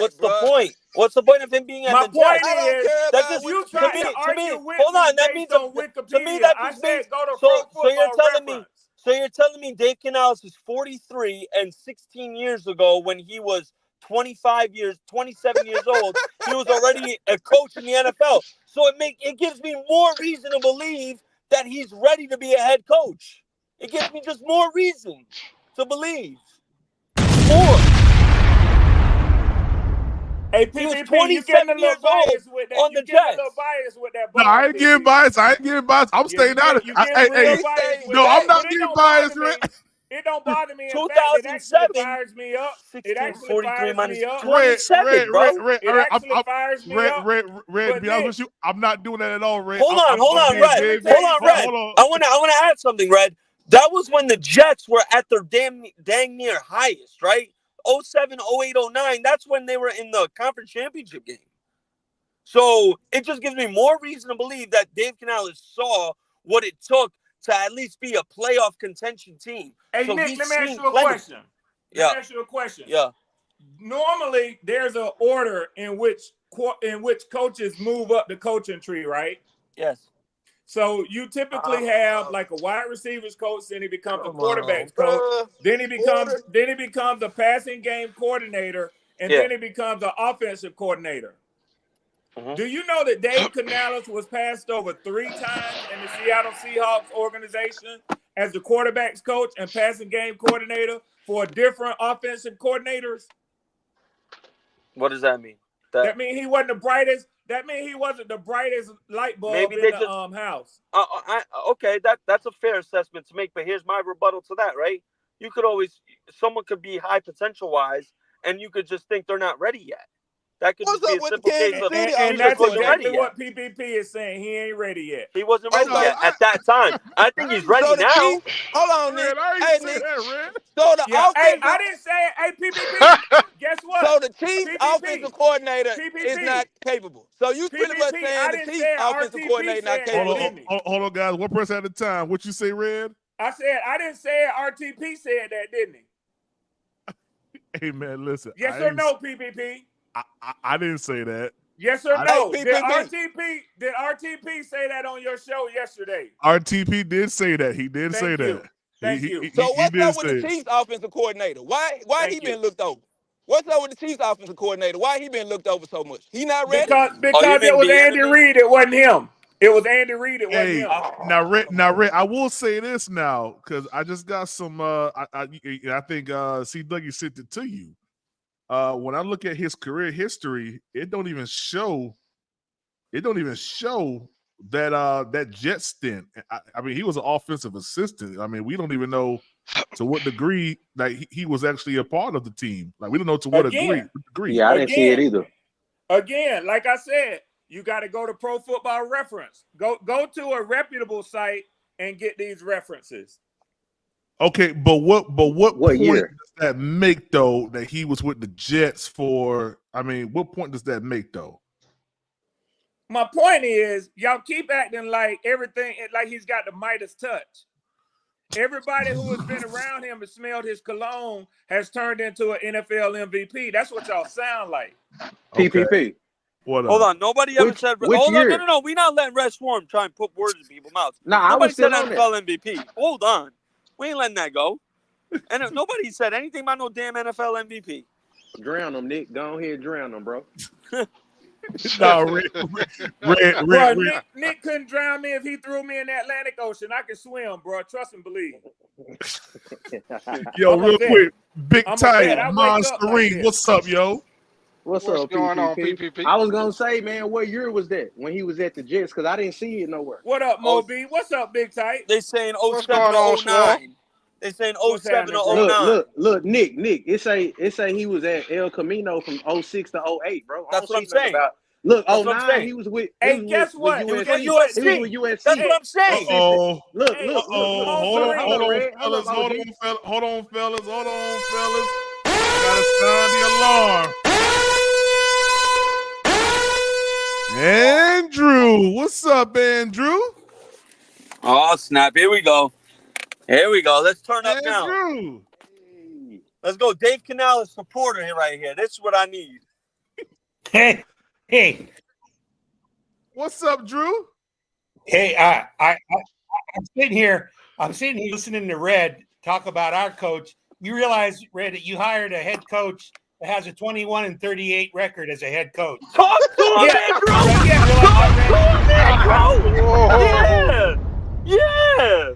Yeah, we can talk about it, Andrew. Red, you realize that Rock. We can talk blazing. about we Red, can hold talk on, about it, Red, Andrew. hold But on. right I've been now we're listening to talking you. about You realize the fact that I Morris, know as a more head about the coach, history of his record is your head 21 coach wins than and they 38 do. losses, and you're going to tell us who you're hiring?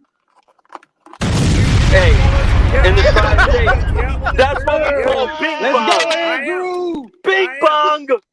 I Let's am. go, Hey, Andrew. PPP, wait, Andrew, before you speak again. Go ahead and drop the bomb for him again, PPP. All right. There you go. Yeah. I ain't going nowhere. Let's do it. Hell, Oh, it takes snap. 7 of Hey, y'all. hey, It listen. takes 7 of y'all to fight me, man. Come on, let's Hey, do it. Let's go. Hey, hold on. Hey, y'all don't cut in. Let Andrew and Red go at it real quick. Y'all got the floor, fellas. Go ahead. Yeah. Go ahead, fellas. No, Andrew. What I'm saying is, Andrew, let me ask you a question. we don't know what Dave. Hold on, Red. Red, let me make the point I'm trying to make. I'll give you. Let me just respond. Red, I've been listening to you. Let me respond. Go ahead. We don't know what Dave Canales is going to do as a head coach because he has no record as a head coach, but Raheem Morris does. He does, yeah. Raheem Morris does, and from what I've heard you in the past, you like that hire. I love it. You like Raheem Morris. Am I wrong? I love it. I don't like it. I love it. Okay. So how are you going to sit here and tell us that we got the wrong guy who hasn't coached the game as a head coach in his life, that we made the wrong decision, and you made the right one based on a record of 21-38? Now, let me ask you a question. Have you ever heard, and think hard about this. Yes, sir. Have you ever heard me say y'all made the wrong decision?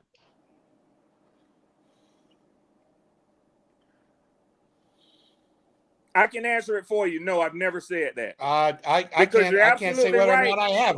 I'm only going off right. what Nobody knows yet. But I will tell you this. It is his first stint as a head coach, and we got to see. I can tell you one thing. We didn't listen.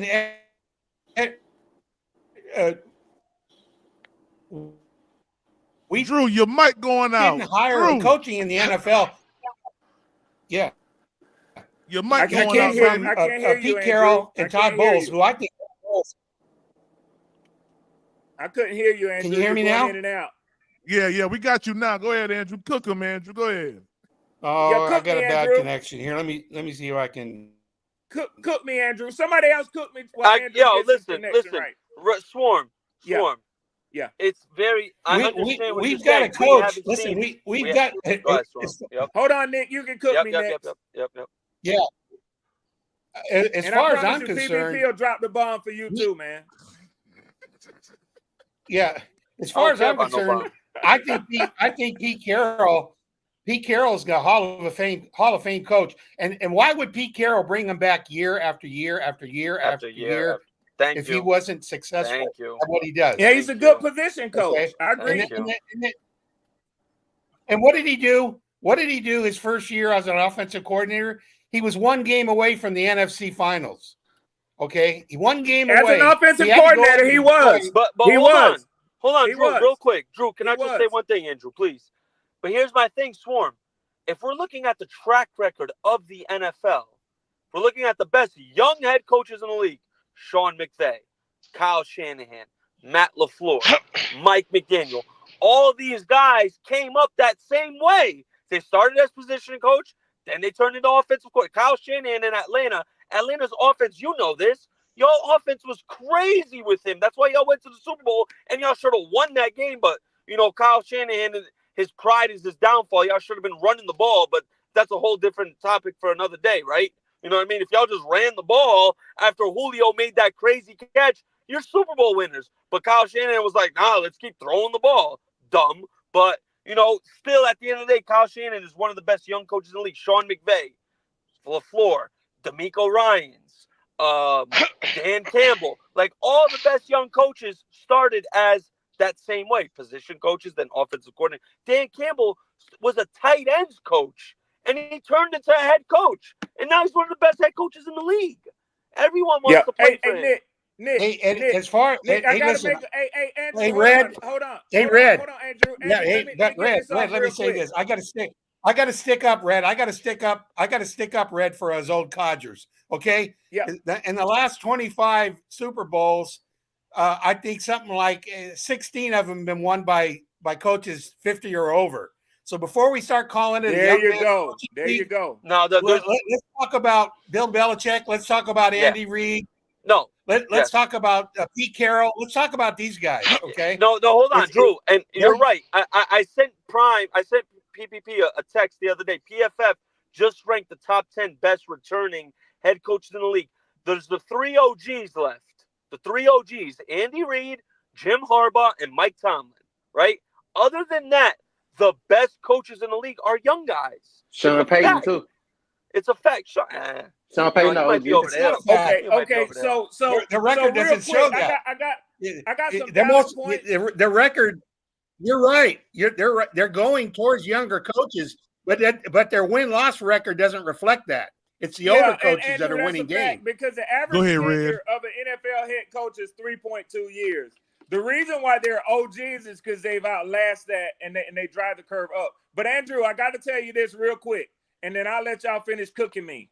You want to give Canals credit for taking a team that had won a Super Bowl less than 2 years previously and getting them back into the playoffs. Had Tom Brady. But then Don't go there, Red. Don't go there. They had Tom Brady, Red. Hold on. Really? They had Tom Brady. Hold on, fellas.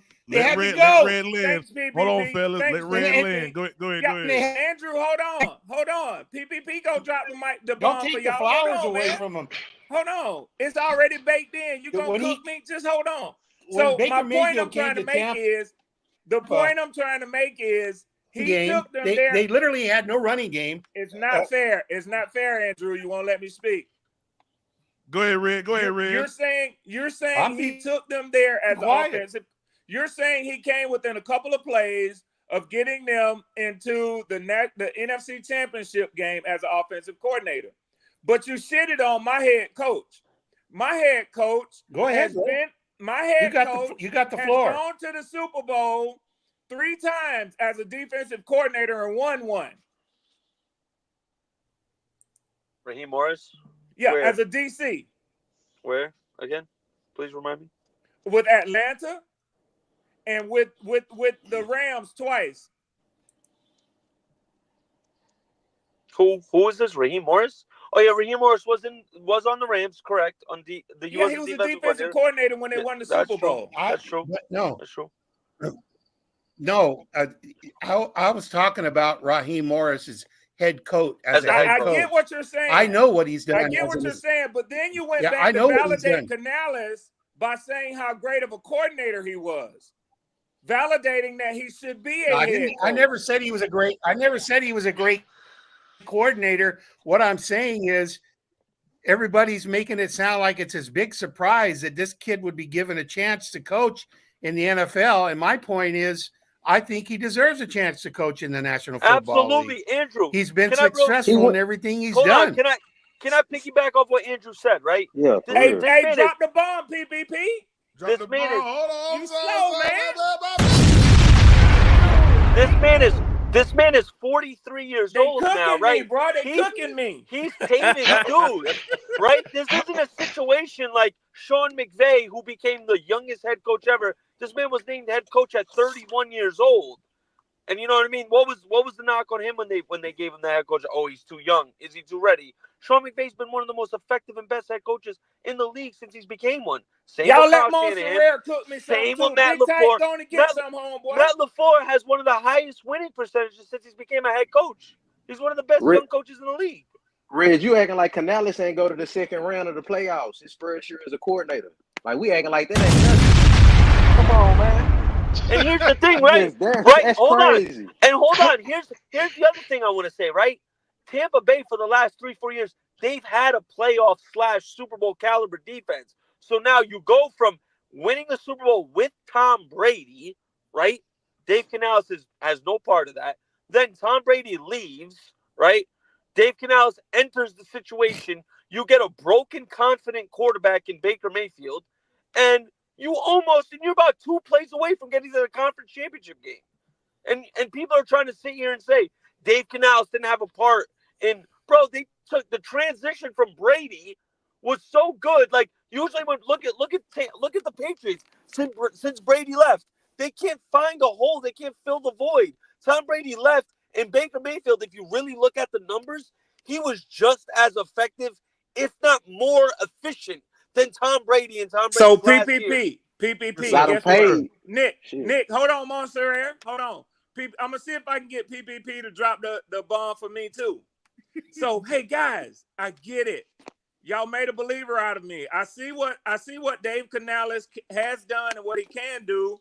He's gonna do all these wonderful things with y'all team, just like he did with the other teams, and y'all are gonna win the division. No. Swarm. Hold on. There we go. No. There we go. No. I know what Swarm doing. I ain't letting him do that petty talk. I know what he's doing too. I know he's doing too. I know what he's doing. I know what he's doing. Listen, Swarm. He's using reverse psychology.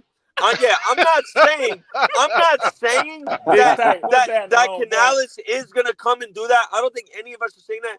But what we're saying is some of y'all are. Trust me. We have reason Running to dropped believe. out, but some of y'all I'm gonna emphasize reason to believe. That's all I'm gonna say. Monserrari is too. He sounds like running, but go ahead. We got reason to believe. Nah, I'm in here. I ain't went nowhere. I'm sitting back. I'm listening to y'all. We definitely got reason to believe, bro. That's all. And if it don't work out, it don't work out. But like I think Poppin was saying earlier, for crying out loud, it starts with stability. Even if it doesn't go well this year, don't just go and fire Canales right away. You know what I mean? I think you need to. So Nick, let me ask you something, and this is where I think we might be able to find some common ground. Mm-hmm. I would agree with you that it has the potential to work. I mean, at some point, y'all gonna have to get ahead. Get it right? Exactly, Swarm. Exactly. At some point, you got to get it right. Yeah. And it's even possible every year. There's a team that goes from worst to first. Facts. Worst to first. Facts. So it's possible. Mm-hmm. It's possible. But honestly, what sort of jump are you expecting this year? Me personally, we were a 2-win team last year.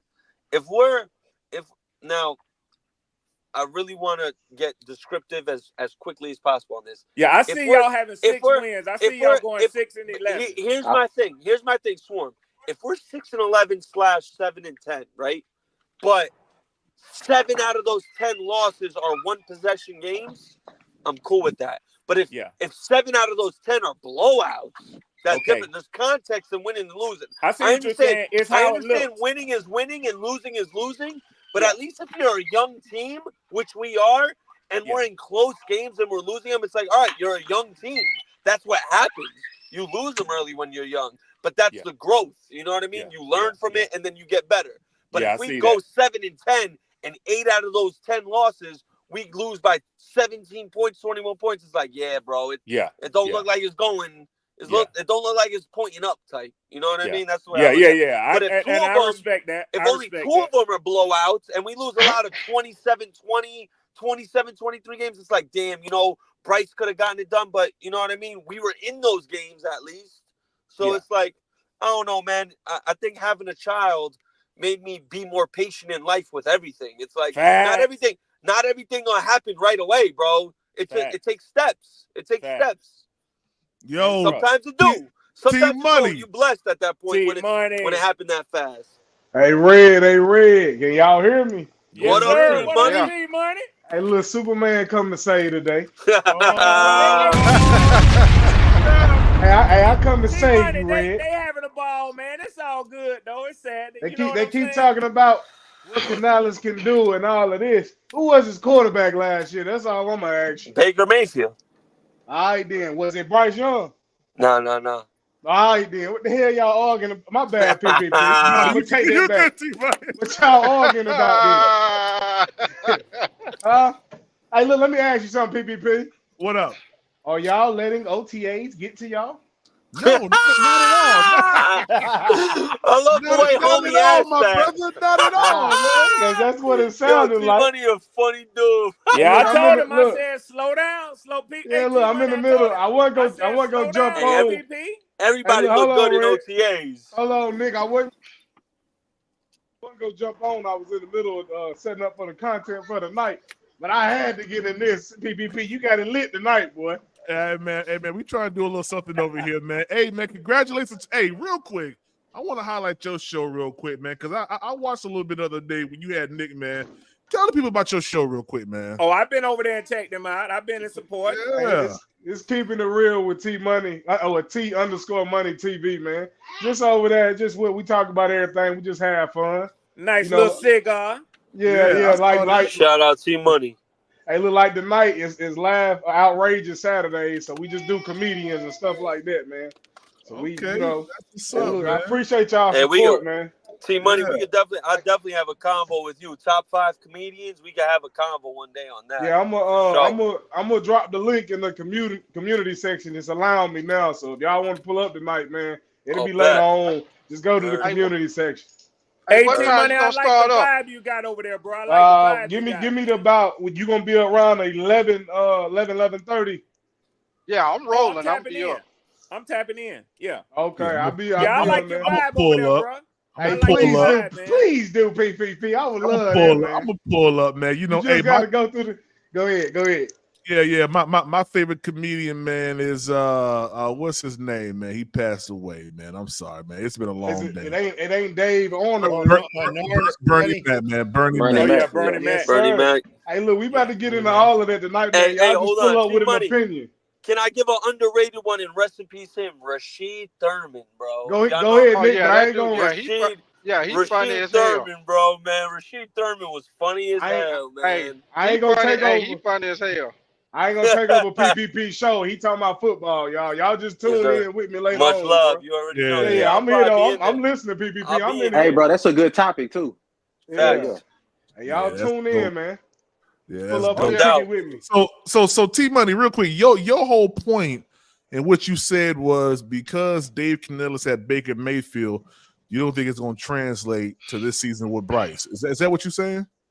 I don't think it will. I mean, because you got to realize it's two different quarterbacks. Baker was a hungry quarterback as far as last year because he was playing for contract money. You get what I'm saying? Bryce is still learning stuff, man. So it's a tight system that he's going to be under. He has to learn it fast in order to save his job. He know his job at jeopardy, bro. And it's not because we're not giving him time. This organization is impatient, bro. It's just we've been through bad quarterback after bad quarterback. T Money here, and I'm not knocking Bryce, so I don't want anyone to think this, but here's the difference. You didn't see defenses playing single safety on Baker Mayfield because he's got one of the strongest arms in the league. So that opened up the middle of the field a lot for him. Okay, that's the difference. That's what Canales is going to have to solve. He's going to have he has to solve that. Yeah. Okay. He has to find a way to make the deep ball a threat. That's what he has to find a way to do. You got to make those 20, 30, 40-yard throws. Well, that's what I'm saying. Until you show the defenses that that's an option, they're not going to play. They're not going to worry about a deep pass, and that makes it more difficult for the receivers because they can throw so many bodies up there in the middle of the field. It would not surprise me one bit if New Orleans came out first quarter and they played 8 in the box and they pressed our wide receivers at the line. That's what they're going to do. That's what they're going to do. It will not surprise me one bit if they do that. Deontay will make them get out of that. Yeah. They're going to do that if they do that. He has to throw it. He has to throw his way to get respect, literally. That's a fact. Right. 100%. Right. If he can burn them, it's a whole new ball game. But that's the reason. That's the reason they figured him out last year because they didn't have to worry about the deep ball. He wasn't throwing it. NFL is the ultimate chess game. If you and the Honey Badger is not a rookie. He's a wily veteran. That's true. But like Andrew just said, if you could create that threat, football's the ultimate chess game. You know what I mean? If you're setting up your one play for the next play. So if you have that deep ball in your arsenal, it opens up the field in the playbook way 100%. More, bro. Always. 100%. Hey, I'll tell you what I do. The first goddamn play, you play the Saints. I go up top. First goddamn play, whether I First complete it play, bro. or it's Play incomplete, action. Air it out. just to Yeah, let yeah. them know, Test them. just to Yeah. let them know, goddamn, You ain't we just scared. to let them know we doing this shit. Exactly. I feel Just you. to let them know right out the gate, we going up Right top. out We the First ain't gate. play. scared. Yeah, we gonna let it. I feel you, bro. Word two. I feel you. 100%. Just Hey, I would do Andrew. it. to let you know. Big Hey, tight. Andrew, Yeah. what you? Yeah, I know. Big tight. Yeah. Yeah, Hey, big tight. I ain't put. I played on a team where we did that shit. Like first Big goddamn play, tight. we come. Big Huh? tight. Big All right. tight. Go ahead. Big tight. Look at the private chat. Huh? Oh, hold on. Hey, you good, man? Hey, Andrew, what you think about this play right here, man? Would you not call this a deep ball right here? Pause. Oh, That's okay. that's a mid-range ball. He threw it about 20 yards. Hey, Okay. yeah, my bad, Hey, PPP. Prime. You good? You good? You good? You Prime. good? You good? You good? You good? You Now, good? Prime, Hey, Prime, Prime. you knew that wasn't no deep ball, Prime. So why are you trying to play Andrew like that? Hey, Prime. Yo, It's what up, possible, Nick? but I gotta jump off in like 10 minutes. Is it possible for you to pull up? I really want to show everyone this throw What because up? I really want to highlight something. Could you go on YouTube and type in Adam Thielen's every target against the Miami Dolphins? It's literally the first target. I really want to highlight a throw Bryce made last All year. right. That Is really there any audio made, in it? you could turn off the audio, yeah. All right, hold on. Let's see. Let's go to YouTube real quick. If there is, because I want Andrew to see this, and I want Swarm and I everyone to watched see the this. game, Nick. I watched every game. Yeah, no, but I really want to break down this one throw, and it's literally the first target of the game, and it Unk show really the gives throw. me belief. Which game? Which game was it in, Nick? The Dolphins game. The Dolphins. The Dolphins game. It's All literally just type in Adam Thielen every target versus the Dolphins. It's literally the first throw he throws to him. Now And I'm then gonna go. we'll I'm gonna go to all 22, so I don't get no Okay. copyright strike. Yeah, I'm gonna just go to that game. And Okay, I think it was halfway through the first, maybe toward the end, but let me see. That was a nice throw from Bryce right there. You know what I'm saying? It was in a very tight window. He got it there. You know what I'm saying? But it was like the ultimate timing He can throw. make some Like, throws. I'm really, not saying he can't. It was in a What cover I'm saying is three. you have to be consistent.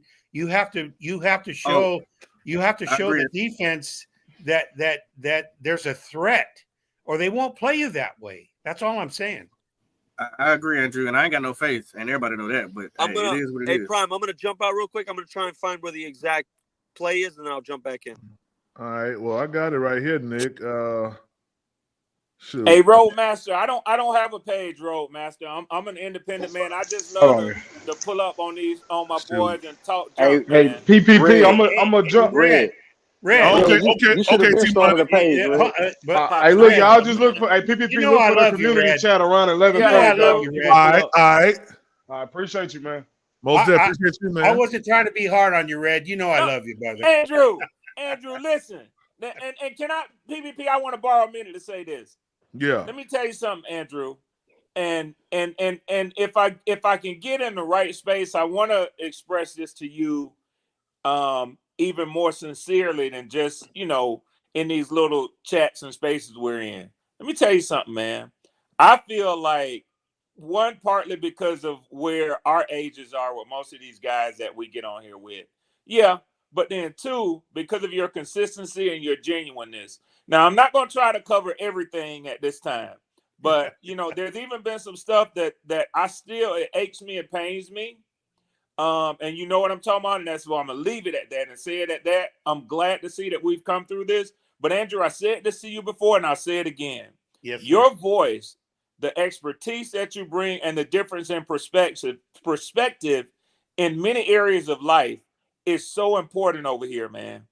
So I'll say the same thing too, man. I look forward every time I see you pull up, man. Every time. Well, I appreciate it, Red. I don't claim to be an expert at anything, but I have been around a while. That's all I'll say. Yeah. Hey, Andrew. Same with me, brother. Hey, Andrew, I'm gonna say this, man. You always welcome over here at PPP, man. Well, I know that. Yeah. I'm gonna give you the same alarm every time because I know when you come in with some heat, man. That's a fact. Guns blazing. Let me ask you something, PPP. I remember earlier in the show. Go back. That was the play. That was nice. I know. Nice. Nick, I had the whole time, Nick. You see how long it takes to find one good play?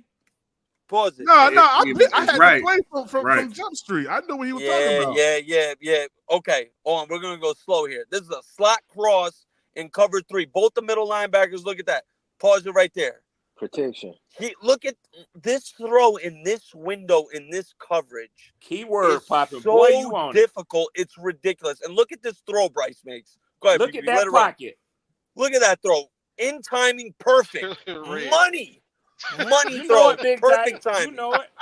It looked Throws like that Alabama make me believe with great coaching to be able to make timing throws, bro. Bro, that was that's an NFL throw right there, bro. Can I tell you something? NFL throw. Hey, Pop, real quick, before you say it, and let me also highlight one other thing. Look at this offensive line. Watch the offensive line hold. And this is what I've always said. It looked like an Alabama pocket. Listen, if Bryce Young can get time, if he has time, he can make stuff happen. Just watch his pocket. You don't have that on every play in the NFL, buddy. You're right. You're not. But he's gonna look at that. At least it wasn't as soon as they engaged with Icky. Boom, it's an issue. Bro, I'm looking at it like it's a slot cross on a cover 3. Both the middle linebackers in the middle of the field, and it's a perfect timing throw. Look at that. In between the middle linebackers. Man. In the middle of them. Go back to the coach's cam one more time, Prime, please. All right. Please, Prime. Please, dog. Please. Like, this help is me, this please. is Help me, please. We over here drooling over his Hey, listen, dog. Nah, dog. Listen, that is a throw. That is a throw, dog. That is an NFL throw. That's a 10 for 10 throw, dog. Real talk. Nick, we get it, Nick. Calm down, Nick. This is my thing. This is my thing, Nick. I'm so tired of looking at any plays from last year. Perfect throw, bro. Because I'm craving for success and excellence, as my cousin Red Swarm would say. Yeah. I'm tired of looking at these ugly games. Yeah. I'm tired of it. There is nothing for me to look at anymore. That's where I come back to PPP. PPP, you said that you seeing something from Bryce that is popping off the page. Yeah. Now, every highlight that I've seen, all I see is comebacks and slants with no defender. What's so special about that? Hold on, my brother. 10 routes, 10-yard routes. What's this right here? I'm talking about this year. What you've been seeing. You say you've been seeing some things from Bryce lately. Yeah. That's popping off. Yeah. What's this? That happened last season. Hold on. Go back to that. They dropped 8 men in the coverage, bro. They rushed 2 guys. There's 9 people in coverage. Yeah. That was nasty. That's perfect money throw right there. That's why I picked this play. Again, 9 people in coverage, bro. We're not. You're not listening. You're not listening to what I'm saying, Nick. Please stop yelling. Yeah, but bro, PPP, you're not listening to my question. Okay. You say you seen what Bryce has done lately, like since in the off season. Right. What videos did you see that he was just, oh my God, that is just crazy? I haven't seen nothing that popped off. What about the Adam Thielen throw against the Texans? You're not listening, Nick. No. He talking about like in the off season. He talking about off season. He talking about like in the OTA. PPP said that he's seen some film where Bryce is popping off on film since in OTAs, and I'm like, I haven't seen none that's showing me nothing different than what I've already seen. Yeah. You're in your shorts. You're in your t-shirt. Right. You're not scheming up anything. There's no defender, and it's 10-yard comebacks or slants where there's nobody there. Right. That's what I'm asking. What did you see? You got a secret camera somewhere hidden? Yeah. Well, I'm always looking like Red. So yeah. But to answer your question, what I meant by that was this. Well, because Red be looking. Well, I tell you always watching Wadowski. What I meant by it was this, man. When you watch Bryce Young from last year to this year, and coaches and players have alluded to this, it seems like there's a step ahead that has happened from what they have seen from last year from Bryce Young and this whole organization to this year. Coaches Evero, Dave Canella said he feels like he's a step above where he was last year, even with Tampa Bay. All right, Brett Isaac says the same thing.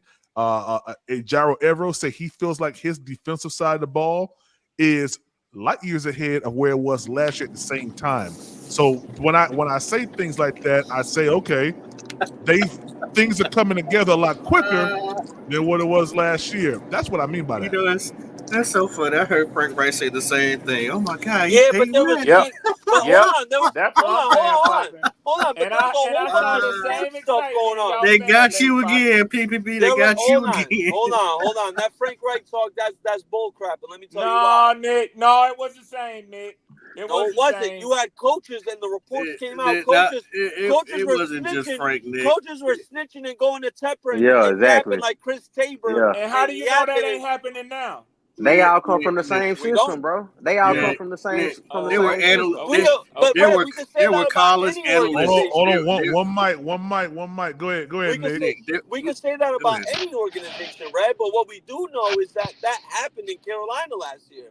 Now I I don't know about guarantee you it y'all. didn't I start don't know about happening. y'all. I I ain't gonna guarantee play you for it didn't no start rat. happening I ain't until gonna the play for ship no started rat sinking. coach, bro. I ain't gonna play for no Hey, rat Nick, coach who gonna stab Nick, people in the Nick, back calm to down, get what Nick. he wants. Nah, that's Nick, just a calm fact. down. It wasn't Frank the one being. Go ahead, Pop. Go ahead, Pop. It wasn't Nick say Frank he the a one that rat was coach. being a snitch. It wasn't Frank It wasn't Frank the one being a snitch. It was your online coach. Poppin'. Guess what, Poppin'? The snitching didn't start until the ship started sinking. That's when the rats jump off There the you ship. go. And if you want to talk about them, if you want to Until talk Frank about Wright them, got here. The whole situation with the That's when it personnel and started. coaching was just a disaster. Yeah, that's true. But who set Frank up? Who set Frank up like that though? Hold on, Who set fellas. Frank up like that? That ain't true because I got someone that works with the Carolina Panthers, a good friend of mine. Oh, and they were doing that week 1 and in preseason. What she said was at the week 3's game. What was that? That was the no. At the week 4, Minnesota. She said that she heard yelling, profanity, doors slamming, things being thrown in the organization. That was. And let me tell you what the easy explanation for that is. That Frank Wright was sick of seeing Bryce Young out there knowing he shouldn't have been starting, knowing he wasn't his guy.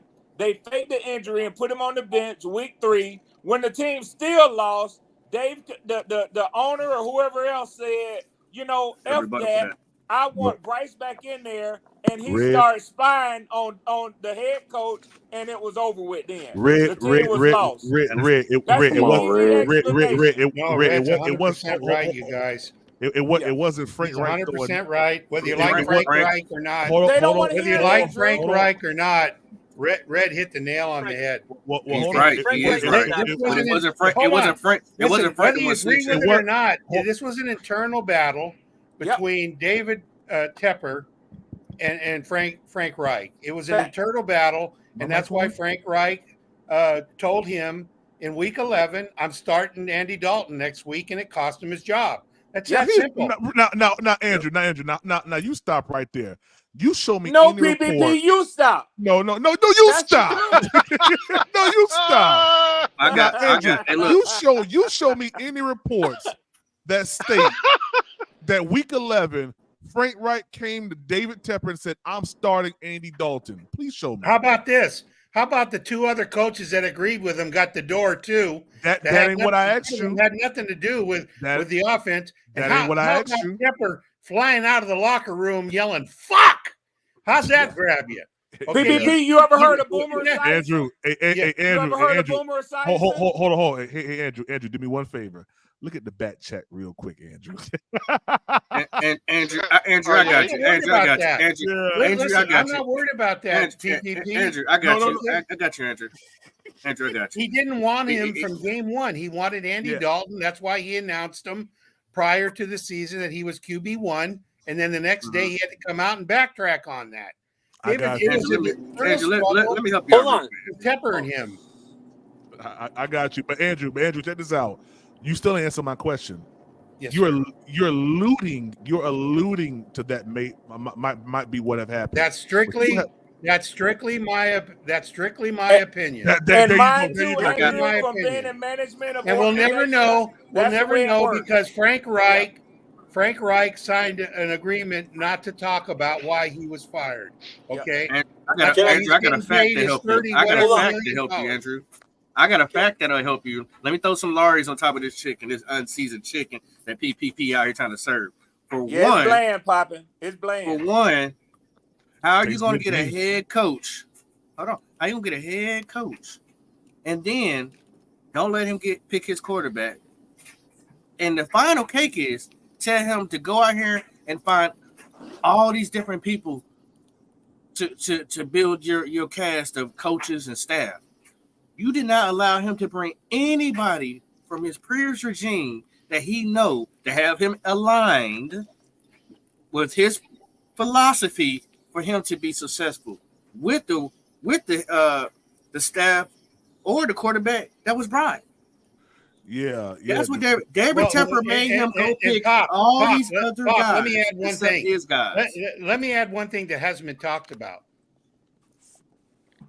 If Frank Reich was the reason why that Bryce Young was not successful, why did they go out and make all the moves that they did and not just replace the coach? Exactly. What I'm saying is that's easy to debunk. What I'm saying is, they gave, according to all the changes they've made, they gave Reich a bad hand, but they decided to blame him for it.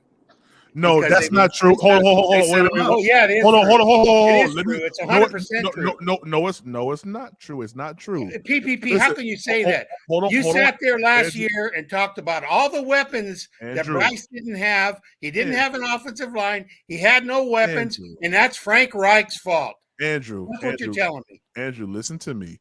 The guy who you are going to bat for got fired the year prior. I've already talked to you about that. Okay. Hold on. He got fired by Jim Irsay. Hold on, Andrew. Let's back up. Andrew, alcoholic and a drug head. Let's call Jim Irsay what he is. Andrew, listen to me. Are you going to let me respond to what you just said? Well, I wasn't done talking. Yeah, let me finish. Let me land, and I'll give it to you. We hired a guy who just got fired mid-season. All right, he didn't have a bad quarterback. Matt Ryan wasn't a bad quarterback.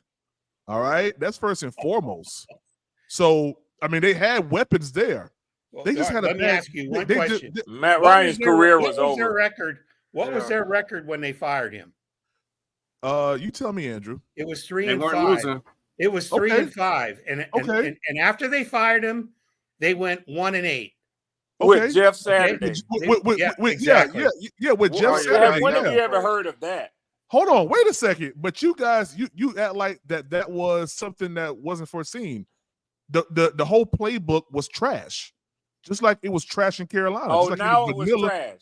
Yeah, it was trash. Hold on, PPP. No, all I heard last offseason was it's vanilla right now because they don't want to show anybody what's coming. Now it's trash. Wait a second. I've been said it was trash. I said it was trash the whole entire season. I said, well, yeah, I know. No, hold on. I said that they needed to continue what they was doing in the Dolphins game with the 2-back play action system, which created dirty eyes for the defense. That's what I said they needed to be doing. Yeah, that was week 6 or 7. That was week 6. That was when we started to see momentum happen on the offense. So you said, so you telling me, but all right. So you don't believe Frank wasn't put in the best. You believe Frank was put in the best position by not hiring any of his other staff members, regardless if he lost his job somewhere else. That's my number one question. My second question, that's not true. You say that, okay? So do you know it was unfair how they treated Frank Reich as far as him not allowing to bring his own staff members? It's not true. It's not true that he wasn't able to bring his own staff. There was many reports said that the Teppers and the GM encouraged him to go out and find other people. Right. Why would you want to bring people who just philosophy? Okay, so why would you want to bring people from the Colts who just had a 4 and whatever season? Why would you want to bring that over here? Well, let's talk about that.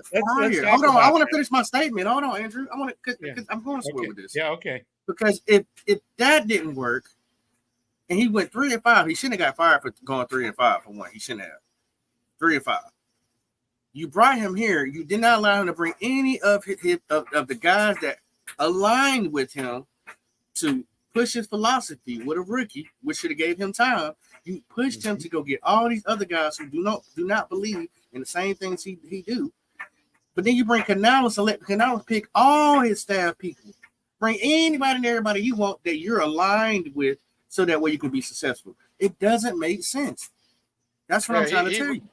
He realized he made a mistake because when you got all them different people, you got all them different people got different views, and all of them done. You had so many people done been head coaches and got their own views, own ways. It will bound the butt heads. It was bound to butt heads, man. But now you got a situation where, and you had a lot of guys that were leaders. Everybody can't be leaders. You got to have some followers, and there was a lot of people who were leaders on that coaching staff instead of followers. On this coaching staff, you don't have a lot of leaders like that. You got everybody with one view, and that's how you got to be with the coaching staff. Everybody got to be one accord with the head coach, same vision. Yes, sir. Yes, sir. You're right. That's a fact, man. And that's why I feel confident this season more than I did last year. You know, of course, we was fed the whole thing that this was such an all-star, coaching staff. But I feel really, really good based on what Canales has done with breaking everything down to the basic, bare foundation. Get your footwork right.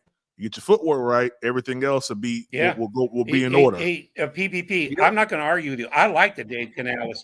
Hire. The difference between your opinion and my opinion is the Frank Reich situation. Let me tell you, Frank Reich coached 4 years in Indianapolis, got them to the playoffs twice.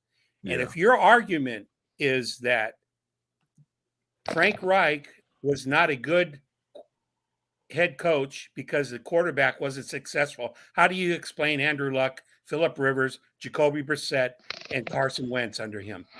Okay.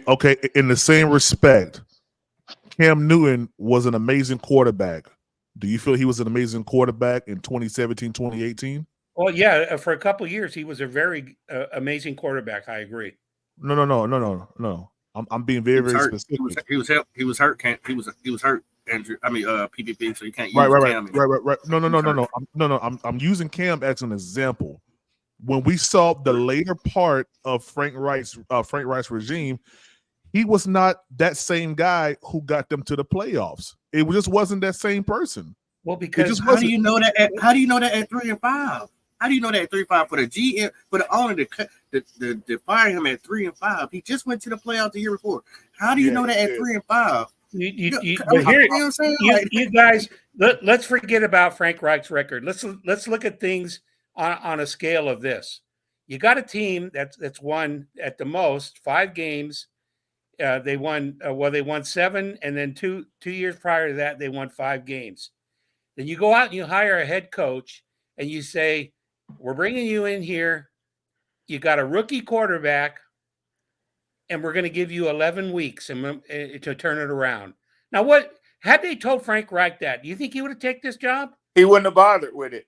That's right. He wasn't given a chance. He didn't need it. And I'll tell you this about Dave Canales. I hope to God that if Dave Canales goes 0-11, they keep him long enough to try to build a fucking football team, because you can't build a football team in 11 weeks. Hey, Andrew, no profanity, please. We're trying to keep it clean over here if you can, please. David Gore, you're wrong. Frank wasn't a drunk. It was Matt Rule. You got the wrong coach. Matt Rule was definitely a drunk. He definitely Frank doesn't drink. Frank don't drink. That was Howard said that.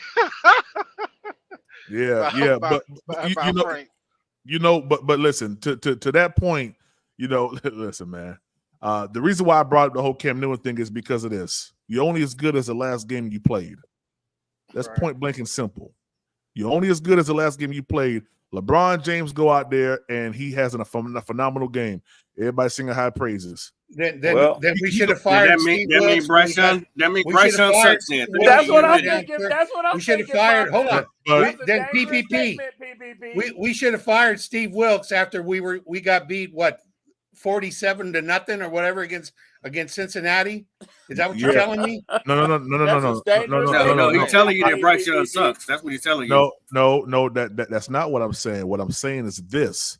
You're only as good as your last game. So after we lost that Bengals game that you so wonderfully brought up, what happened on the next game, Andrew? Who did we play next? I don't remember, to be honest with you. I know. Did you forget about the Tampa Bay game? Hold on. Wait a second. Did you forget the Tampa Bay game? I know we went with a different quarterback after that. Hold on. Which after the Tampa Bay game we went with a different quarterback? We got rid of Baker Mayfield around that time, didn't we? We got rid of Baker Mayfield that same week, and he went to the Rams. That's right after we played the Rams. We went with PJ Walker. Well, first of all, let's back up. Yeah, let's back up. Let's talk. Let's talk about Steve Wilks. When Steve Wilks took the job, how many games were we behind from a playoff spot? We were just one. How many did we end up at the end of the season? We was just one game away from playoffs. Okay, so why are we talking about Steve Wilks made a difference in the team? Because I'm trying to. Because listen, you brought up Steve Wilks. You brought up the Cincinnati game. I brought up Steve Wilks because you said you're only as good as the last game you played. Right. So you brought up Steve Wilks when we were down 35 to nothing. Right. So you brought up Steve Wilks because when we were we were down 35 to nothing. According to your logic, we should have fired him.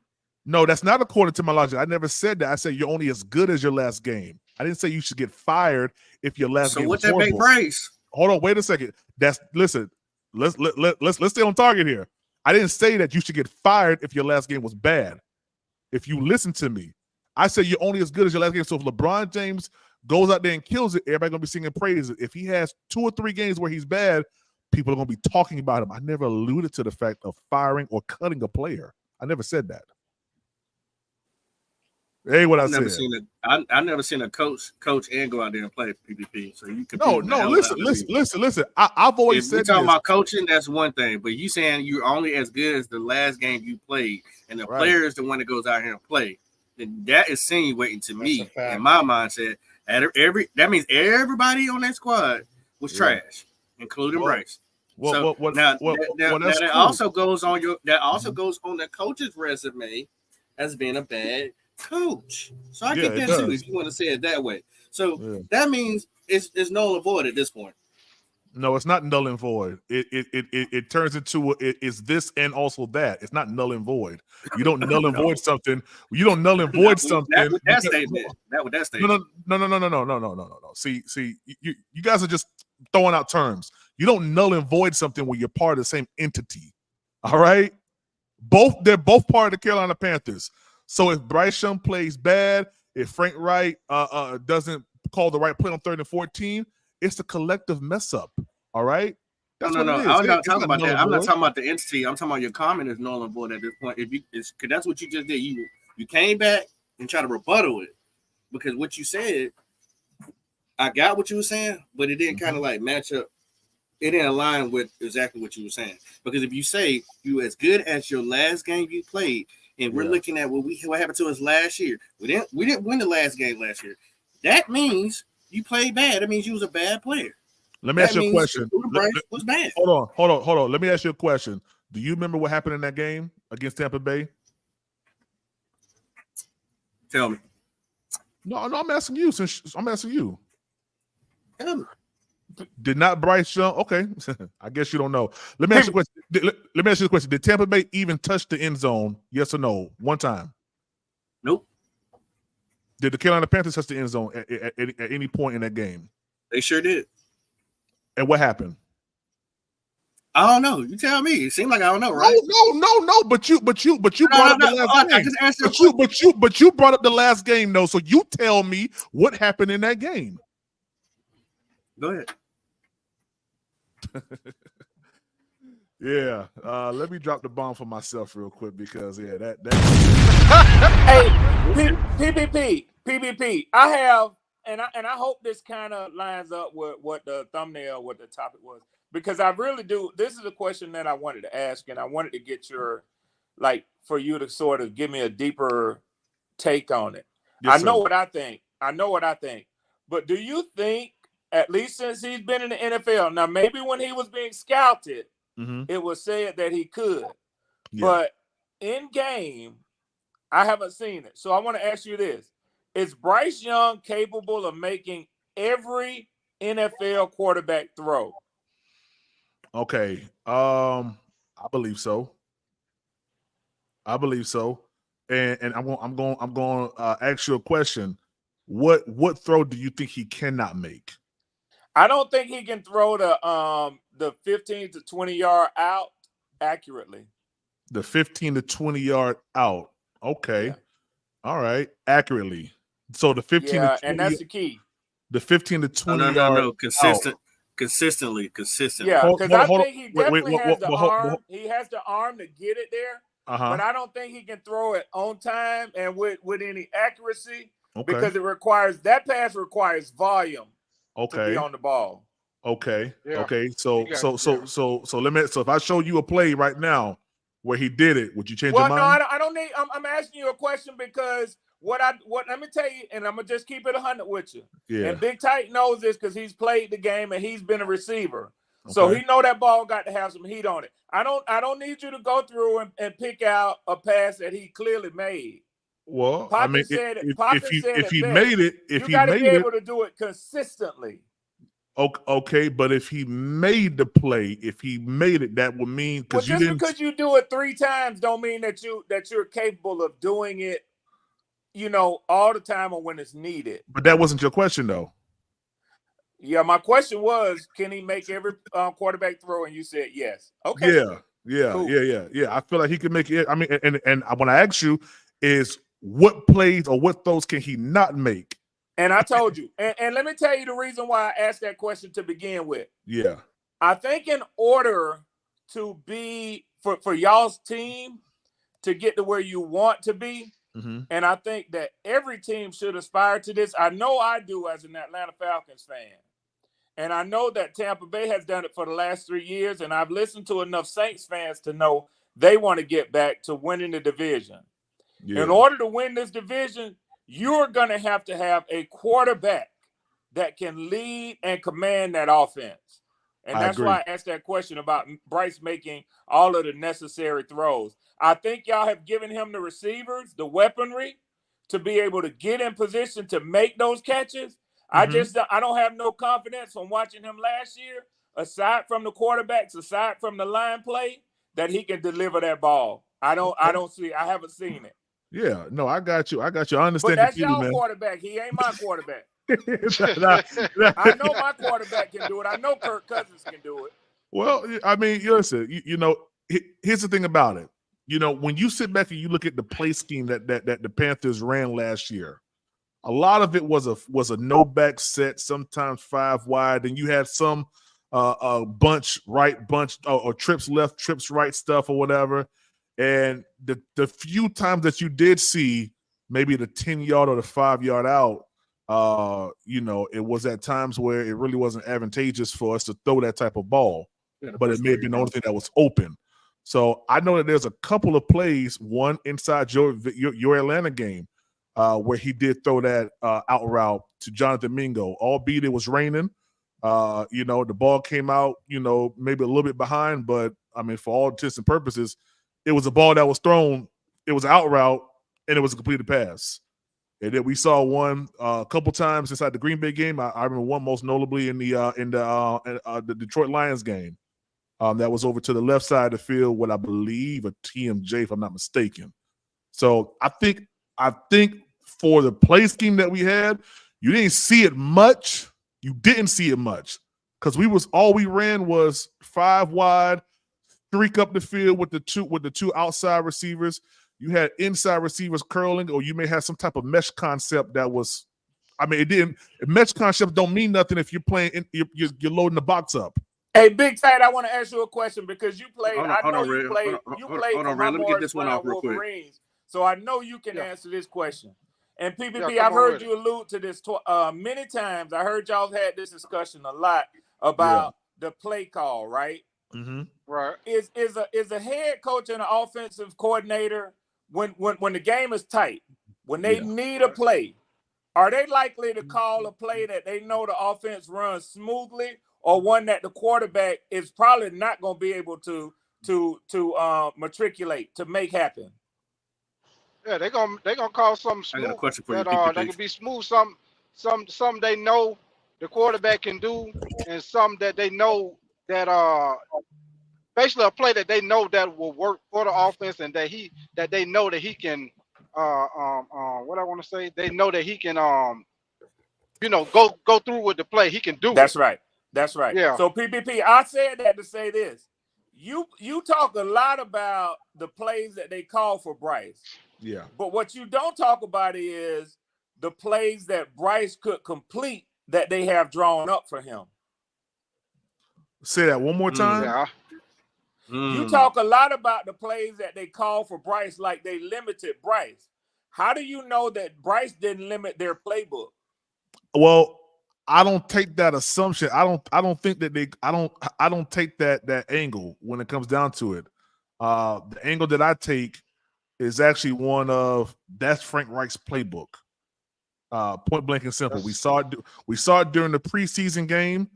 We saw it during preseason. We saw I Matt guarantee Corral. you Andy Dalton had a more wide open playbook than Bryce did. I got a question for you. Yeah, he did. Well, okay, I got you. Give me 1 second, Pop. And welcome to the stage, Bucky, with your girl. I will say this: when we saw Andy Dalton in the Andy Dalton Bowl, yeah, the playbook that you guys say was so much more better than Bryce Young's playbook really wasn't. Andy Dalton. Listen, I can show you. Well, that's fine, but I promise you, Kirk I can show you 10-yard out the Andy Dalton. You Kirk Cousins, Baker Mayfield, and Derek Carr playbook is wide open. I can promise you that. Well, that's cool because I feel like they have better head coaches than what we had last year, and they have a better quarterback too. Yeah, I mean, I know that's we totally ran a fine. lot of screens. A whole lot of screens. A whole lot of screens. A lot of screens. Buddy, with your girl, how you doing? But go ahead real quick, Pop. Now I'm gonna let the lady speak real quick. She just got on here, and I'll ask my question after she talks. Okay, Bucky with your girl. What's up, yo? I just came to say what's up. How everybody doing today? Oh, we chilling, man. Good. How you doing? What's up, young queen? How you doing? I do got a question for her, but I'll wait till after I ask PPP a question.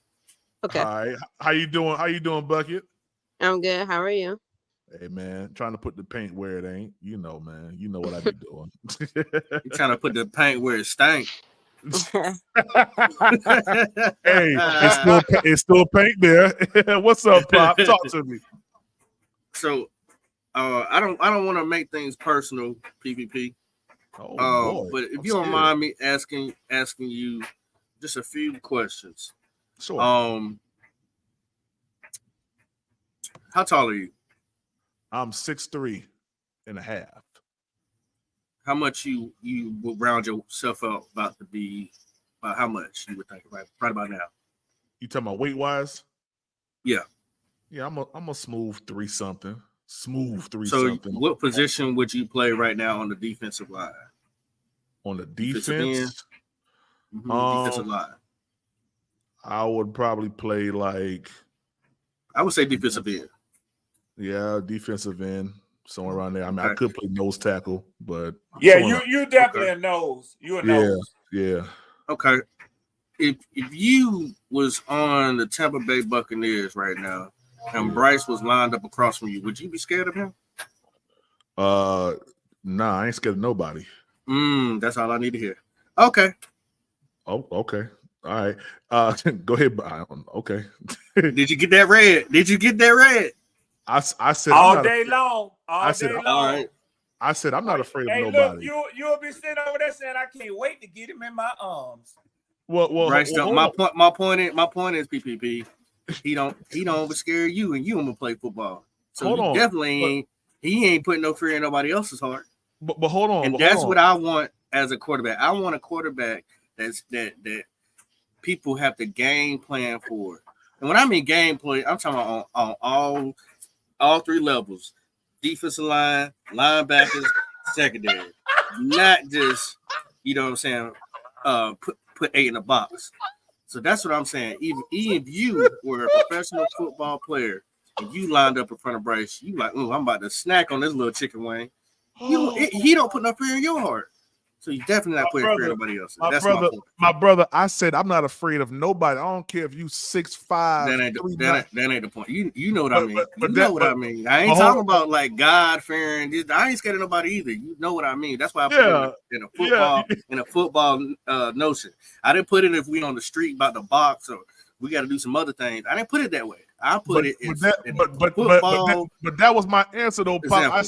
I said I ain't afraid of nobody. You said, and you answered it. Thank you. Thank you. No, but I didn't answer to the. How you doing, Bucky? Your girl? How you doing, girl? You didn't. I didn't answer the question to the point of how you wanted me to answer the question. Like your question was to yes, allude. You did. No, I did not. No, your question was yes, to you allude. did. I'm satisfied with your answer.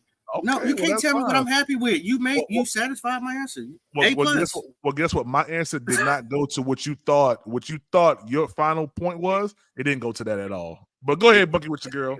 Yeah. It didn't do that. It didn't do that at all. Yeah. Poppin', what was your question? So you had Canales last year. You watched every single game. Would you say that his play calling was? What would be the words you would describe his play calling? That's a good question. I don't know if I can't put it into one word. I think honestly, because we talked about this the other day on PPP's last live stream, but as he was calling the plays throughout the season, we could see that he was still trying to like figure it out as far as, this is his first year as an OC, but definitely a lot of the things that he did, it kind of picked up and changed during the back half of the season, but definitely on certain downs and distances, he did a lot of HB dive up the middle, and our running game has not been good for the past couple of years. We went through that last year about our OC running it up the middle when our interior O-line was not good at that. It was the same thing when Dave was calling plays. As I also mentioned, are you saying that he was trying to force the run? Like, y'all better get it right, or we're gonna keep trying this over and over again? It was like that. It was like that too, but also I also brought this up is that when we would get in the red zone, we have a Hall of Famer in Mike Evans. He really didn't have any play designs that could get us into the end zone with him, which caused a lot of fans to be upset. And so like I told PPP, as he's going into a new team, new offense and everything like that. You really have to pay attention to how much he has grown as an OC and what he's going to do different and see if he learned anything. So those are the things that I would say you have to watch for with him. Because Bucket, did you see? I respect that. Was it your opinion that his play call was complex? No, it wasn't complex. Like, even in his interviews with the media and everything, heading into training camp, whatever, he already said that the playbook was simple, but they were taking their time with it and being patient. And a lot of what he said, I feel like it kind of set us back in a sense, because yes, this is a new offense and everything like that, but the O-line play, especially the interior, was not good. It took them a while, especially when we lost 6 or 7 games last year. That really took a turn. Also, dealing with a new quarterback, but with Baker, when he came to the team, he has this thing in the off season where he doesn't work out with the offensive players at all. And I kind of don't like that, because it's like, this is a new team.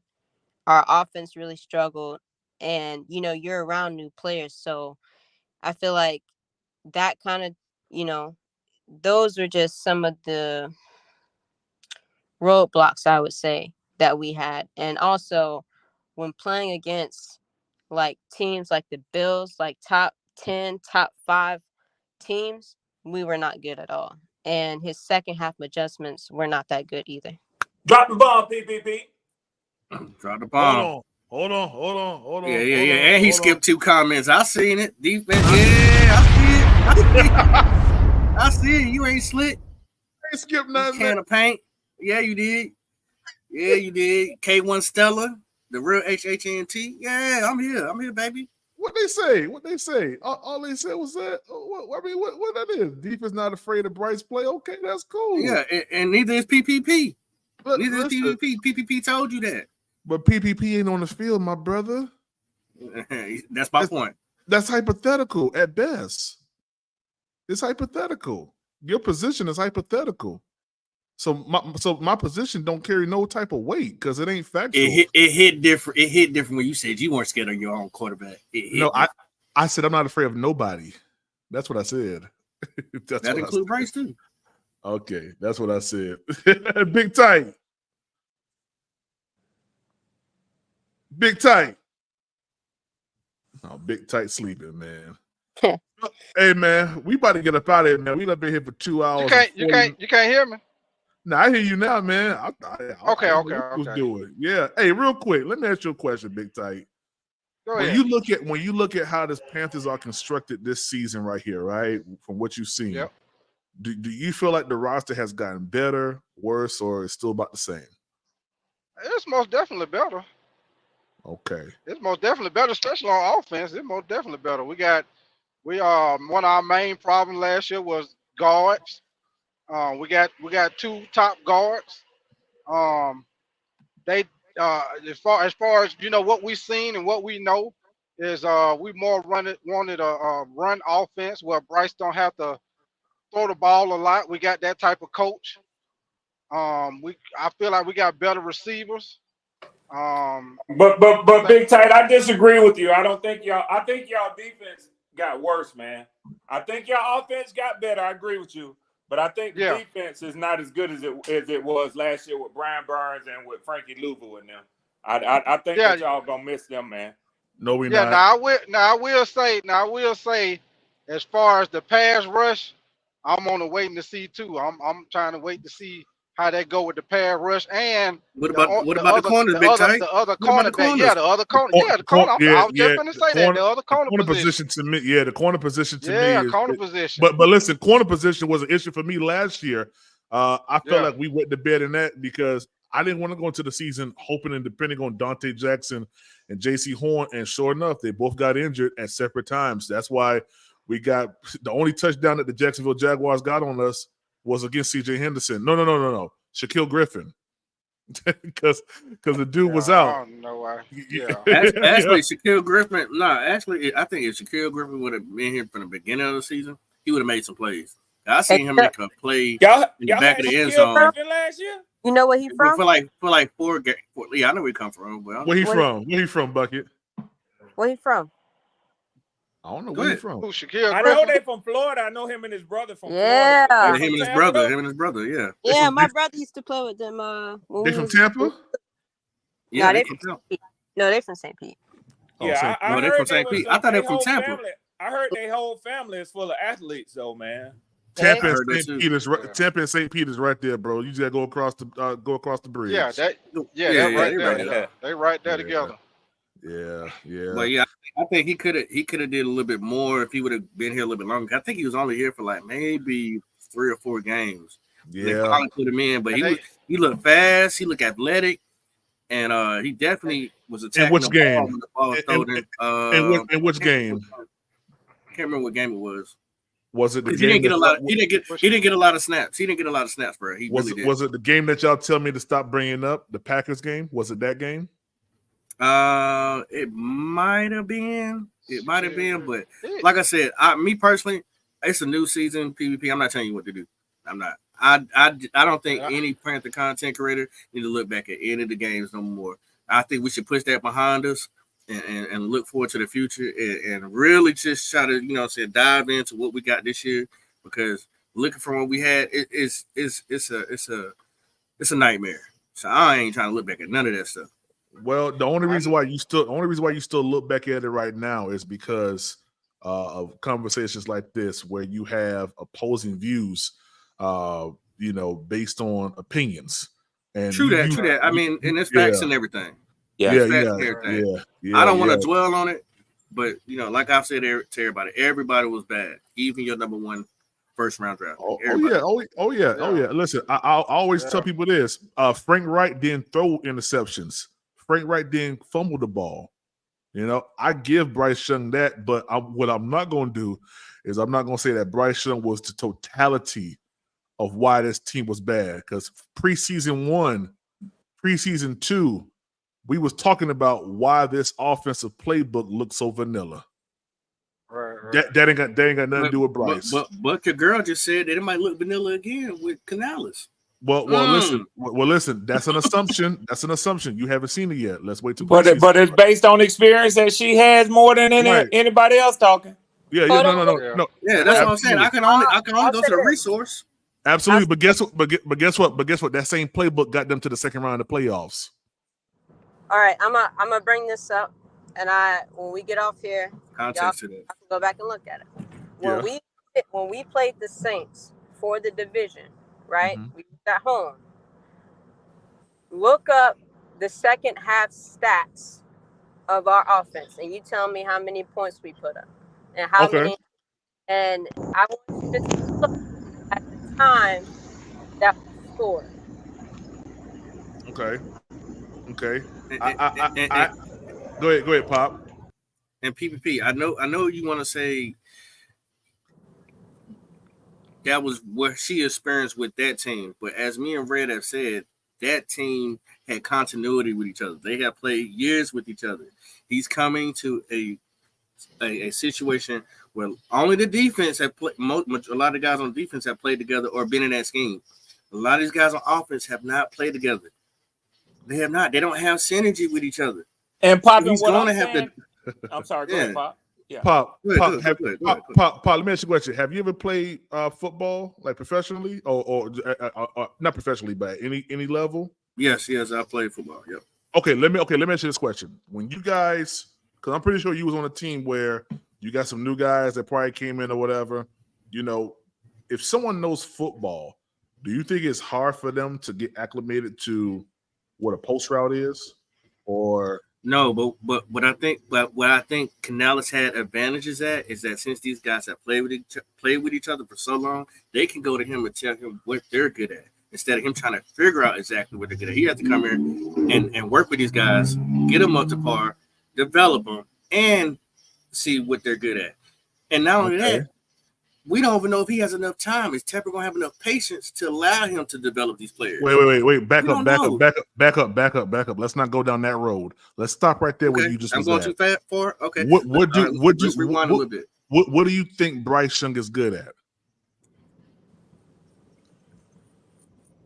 Talking at the podium. Okay, so yeah, handing the ball off. Your point is very, very invalid. That's the only thing that you think Bryce Young is good for. Handing the ball off, but PPP. Let me say this, and I'm gonna get short passes. I'm gonna get out y'all. Go ahead, Red. I'm gonna tell you what I think. For y'all, is gonna be the determining factor of whether y'all win games and how many games y'all lose this year. When y'all get behind, I ain't gonna say if y'all get behind because y'all defense ain't gonna be what it was last year. When y'all get behind, it's gonna severely limit that running game because now you got to play catch up, and you don't catch up in the NFL by running the ball. You catch up in the NFL by throwing the ball. When y'all get behind, it's gonna be a true test of whether Canales has worked magic with Bryce Young. I agree. I think that's this why offense gotta be explosive. It has to be explosive. You just can't run the ball. It has to be explosive. That means Bryce has to. He needs to be in year 3. Like they were saying, he was in year 2 already. He needs to be in year 3 this year. You know what I mean? I don't think he has an elite trait at all, but that's just my opinion. I told y'all he's exactly what PPP drives. Y'all know what I mean? But I'm not trying to knock him, but that's just my opinion. At the end of the day, I'm gonna have to go through this. I'm gonna have to go through this whole season with y'all. I'm a Panther fan, but I'm gonna have to keep it real with not only myself, but with y'all. You know what I mean? It is what it is. I'm just not rooting for the player just because he got a jersey on his back. Well, I'm rooting for him for y'all, Popping, because I hope y'all. I know you is. I hope y'all dirty bird for 4 more years. I really hope he there. Hey, listen. I'm gonna tell you right now. A lot of y'all gonna be surprised about what y'all see this season from Bryce Young. I mean, if he gets y'all 8 wins, it's cool with me. I mean, a lot of y'all gonna be surprised about how this season goes. I think Canales. I think Canales. Ain't nothing wrong with having a 7-win quarterback. That's like a Desmond Ritter in my eyes. I mean, if he can get y'all 7 wins, keep him. How many wins did the Bucks have last year that got them ultimately to the playoffs? 9. Okay, Let's so put a wager on that. PPP. Yep. Yeah, It won't yeah. get you. It won't get Let's put a wager on that. 9 won't PPP. win it this year, Bucket. 9 won't win it this year. Listen, man, Red, don't overhype your team, okay? I'm don't not do saying my team. I didn't say which team. I said 9 won't win the division this it. year. Well, I've said that I believe the Bucks will win the division. I have said that. And even if they do, it'll be more than 9 games. Either way, homeboy.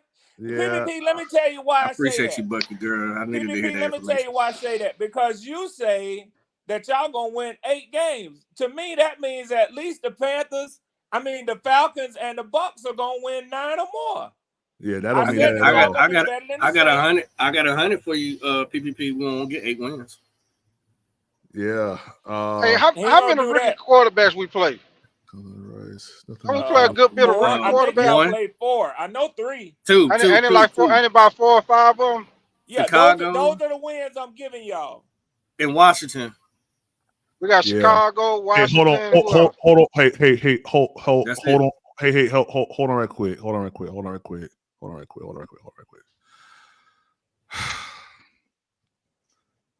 I'm not going to entertain it. All I'm gonna say is this, man. When it comes down to this season, Pop, I'm not gonna bet on nothing. All I'm gonna say is I'm not gonna bet on nothing. And you can use that 100, and you don't send in your. No, I already got him. I already got him. Red. Yeah, I already got him. Red. You know you already owe me 100 anyway, so I'm cool. I'll gladly pay you that 100. You gonna pay me that 100? Yes, sir. Do 40. Yes, sir. Do 40 then prime. Do 40 prime. Do 40. Do 40 for the 8. Do 40 for the 8. He don't believe in that bet, Poppin'. He don't believe in that bet, Poppin'. Yeah, I mean, listen, I've already said, I've been on record. I believe that the Panthers, I went through the schedule. That's 2 chicken wing plates, 10 piece wings. Yo, I've been through the schedule multiple times, man. Yeah, he ain't gonna stand on them 8 wins, man. No. I'm standing on it. I believe I have an outstanding bet right now that the Panthers will win 8 games. And you said it enough on your own podcast. You can't run from it. You definitely can't run from it. I will super chat you $40. We get 8 wins live and say, I'm so sorry, Prime. It was on me. You were absolutely right. I'll become a member and everything. Come on. Nah. Let me tell you, man, Red. You know me since the first video I put out that you watched me. Have I ever ran from anything that I've ever said? No, sir. I don't run. You gonna show up? You gonna show up like a real man every time? Yeah, I don't run, and I don't throw a rock and hide my hand either. I stand front and center. I'm the person. I stand front and center. I let you know I'm the dude that threw the rock. Yep. Now what you gonna do? Yeah, I'm gonna say, boy, you sure ain't got no arm on you because that rock didn't land, boy. It did not land. You ain't broke no glass and you ain't won no 8 games. Hey, Red, that shit hit a box. Hey, listen, and guess what? If the Panthers do not win, and Red, guess what? If the Panthers do not win 8 games, guess what, man? I'm gonna be there right there every time y'all say something. Every time y'all say something and it's right, guess what I'm gonna do? Yeah, yes, sir. Every time, man, because guess what, man? This is a sports show first and foremost. So it's all about opinions. That's first. It's all about opinions. That's why you, my guy, I got big respect for you, bro. Hey, man, it's all about opinions, man. It's about opinions, facts, or whatever. We the facts is in the film, and we just Hey, Poppin', crispy ass $20 for you. Pop trying to get that bet so bad. Yeah, he trying to bet everything. Poppin', I was on y'all podcast. We was there all last year. And Poppin', I'm gonna tell you something. In a way, I'm kind of glad the preseason here because, man, I had seen so many podcasts and y'all fan base just down, man. Poppin', they was hiding. People was hiding. At least now they kind of come back, man. So the preseason gives everybody new life. Everybody is excited about their team. Everybody's 0-0. That's right. Yeah. That's right. Yeah. So, hey, man, I ain't mad with y'all for being hyped on y'all team. Hey, real quick. Let me say this to Twan. Let me say this to Twan. Because I just was privy to the fact that you had a whole show, talking about what me and you talked about behind closed doors. And I'm going to say this publicly and openly, that I hope that the 704 Charlotte Bound show is successful in this 2024 season, my brother. I don't wish no ill will towards you. I heard what you said about me. I heard everything that you said. And that's why I still have all the messages from when I messaged you. So it's all good, my brother. I said what I said. I believe what I believe.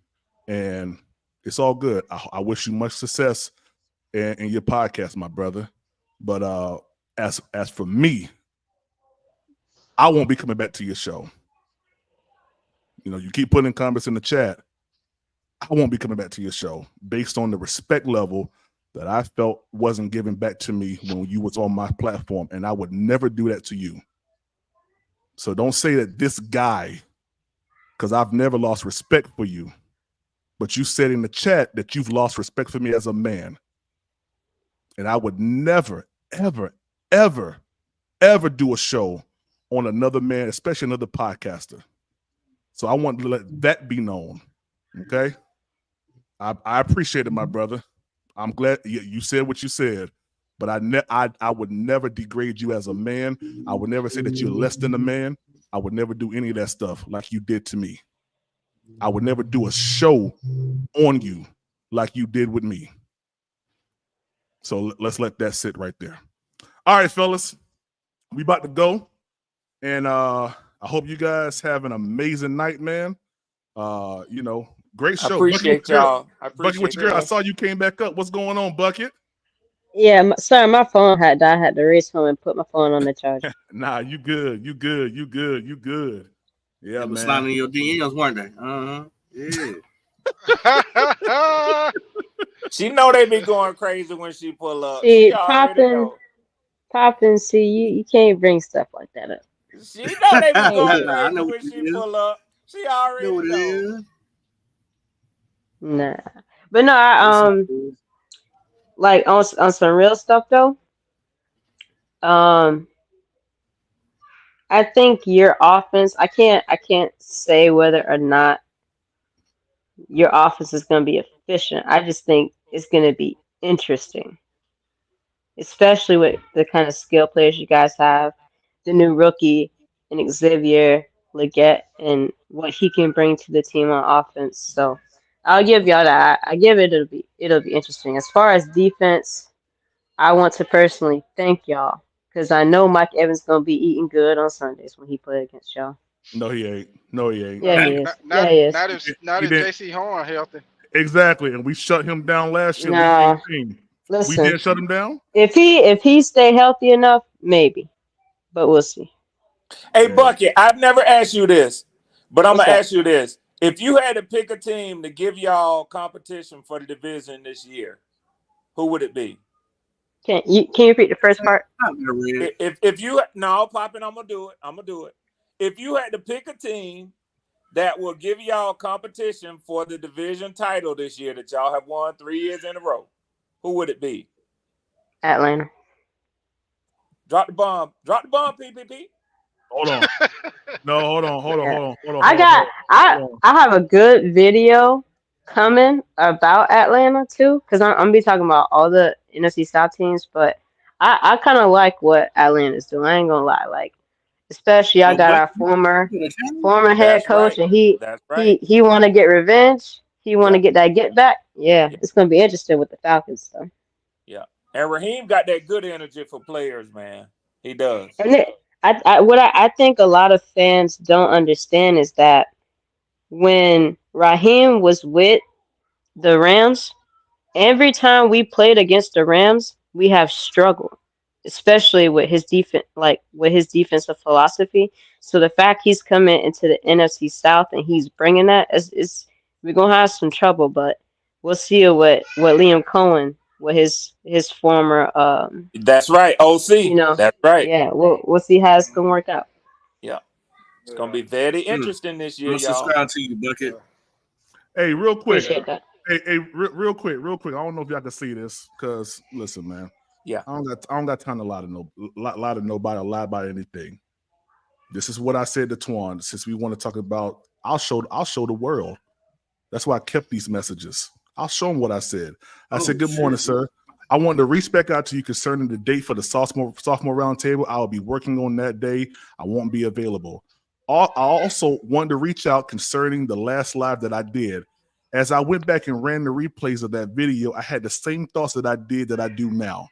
There's been more than a few times that our disagreements had led to you making comments concerning my understanding of football on my podcast in a way that I would deem as disrespectful, which is something I have never done and never will do on the 704 Charlotte Bounce Show.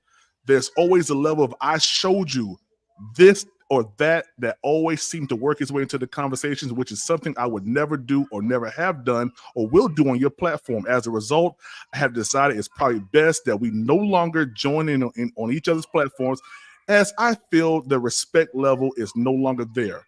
I wish you and the Charlotte 705 Bounce Show much success and sustained growth going into the 2024 season. This is his response.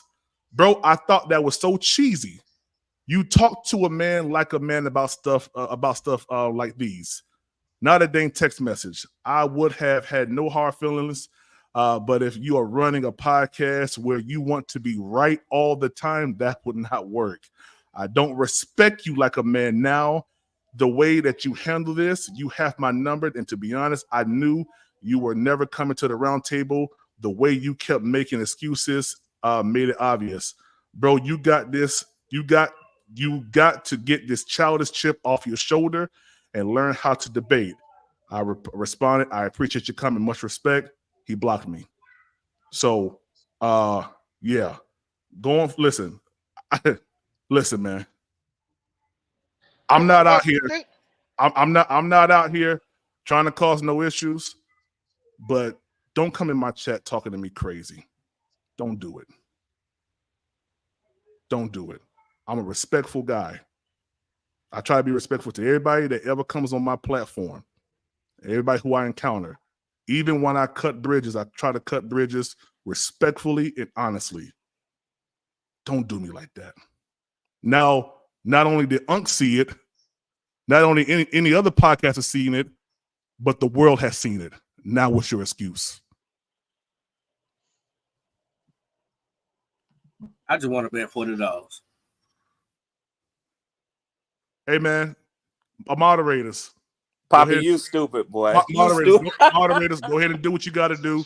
So Poppy, now we have now we have a reason to why we're doing what we're doing.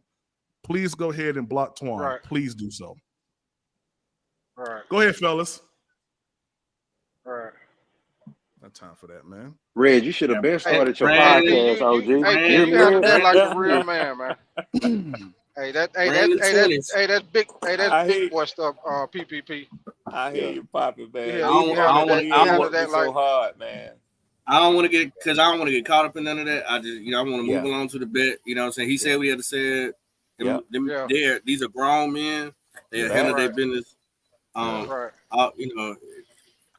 all wounds will be healed over time.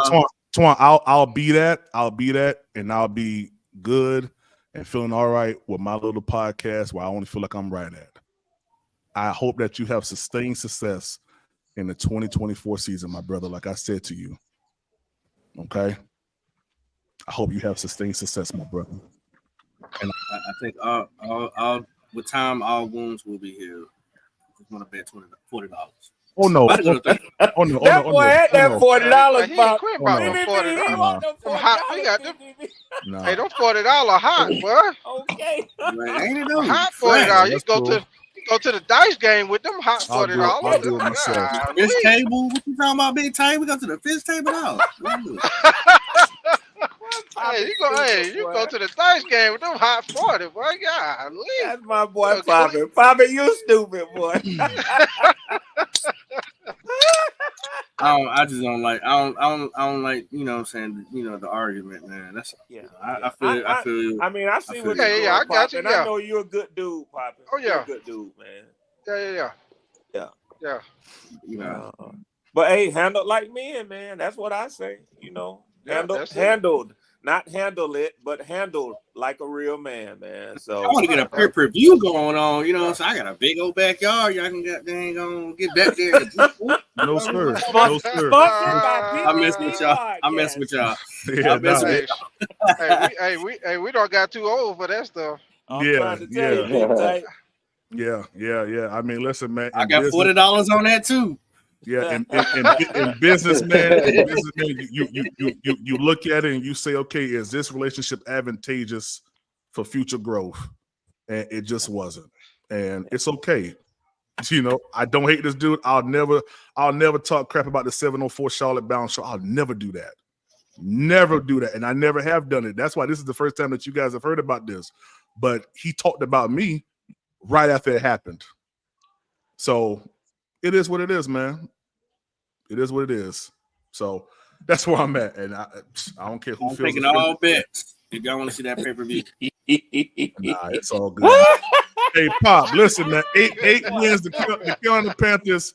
The Carolina Panthers are gonna win 8 games, man. I'll do a smooth dub on it. Okay, we'll do a dub. Yeah, that's a gentleman's bet right there. That's a gentleman's bet. I appreciate you, brother. I'll take that. We'll do a as smooth soon as we dub. hit that 8, hit that 8, you ain't got to worry about it. I'm gonna make it go live. I'm gonna hit it. That's a 10-piece wing. That's definitely a 10 wing and a lemonade.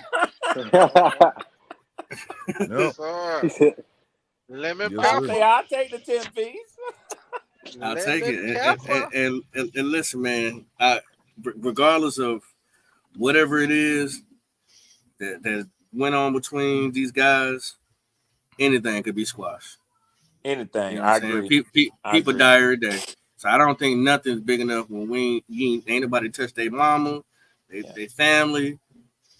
None of that. Anything could be squashed, but time heals all wounds. So it is where it's at now, and I ain't got nothing to do with it. But no, you ain't got nothing to do with it. Pop.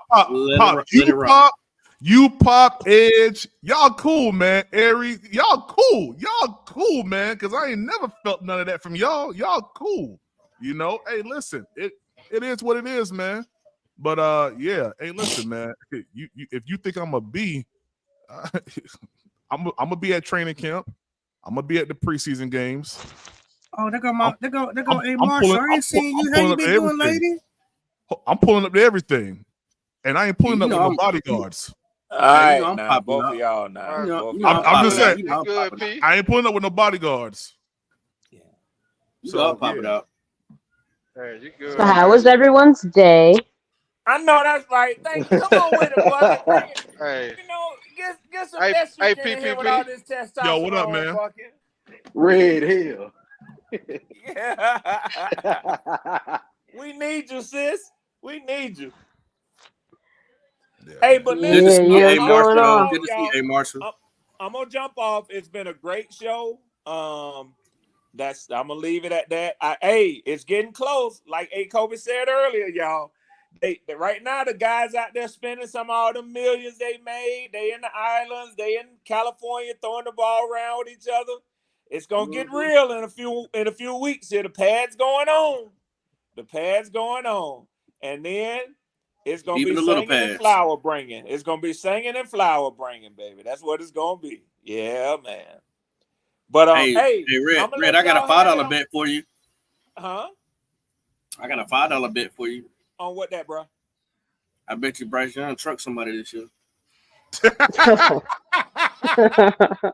Poppin', I'll take that bet. There you go. Lock us in. Lock us in. I got us. He gonna truck somebody this year. Yeah, I ain't talking about no stiff arm. I'm talking about lower the shoulder. Yeah, it's gonna be a safety or cornerback or something. Okay, it might be a water boy on the sideline or a coach, but it ain't gonna be anybody can get it.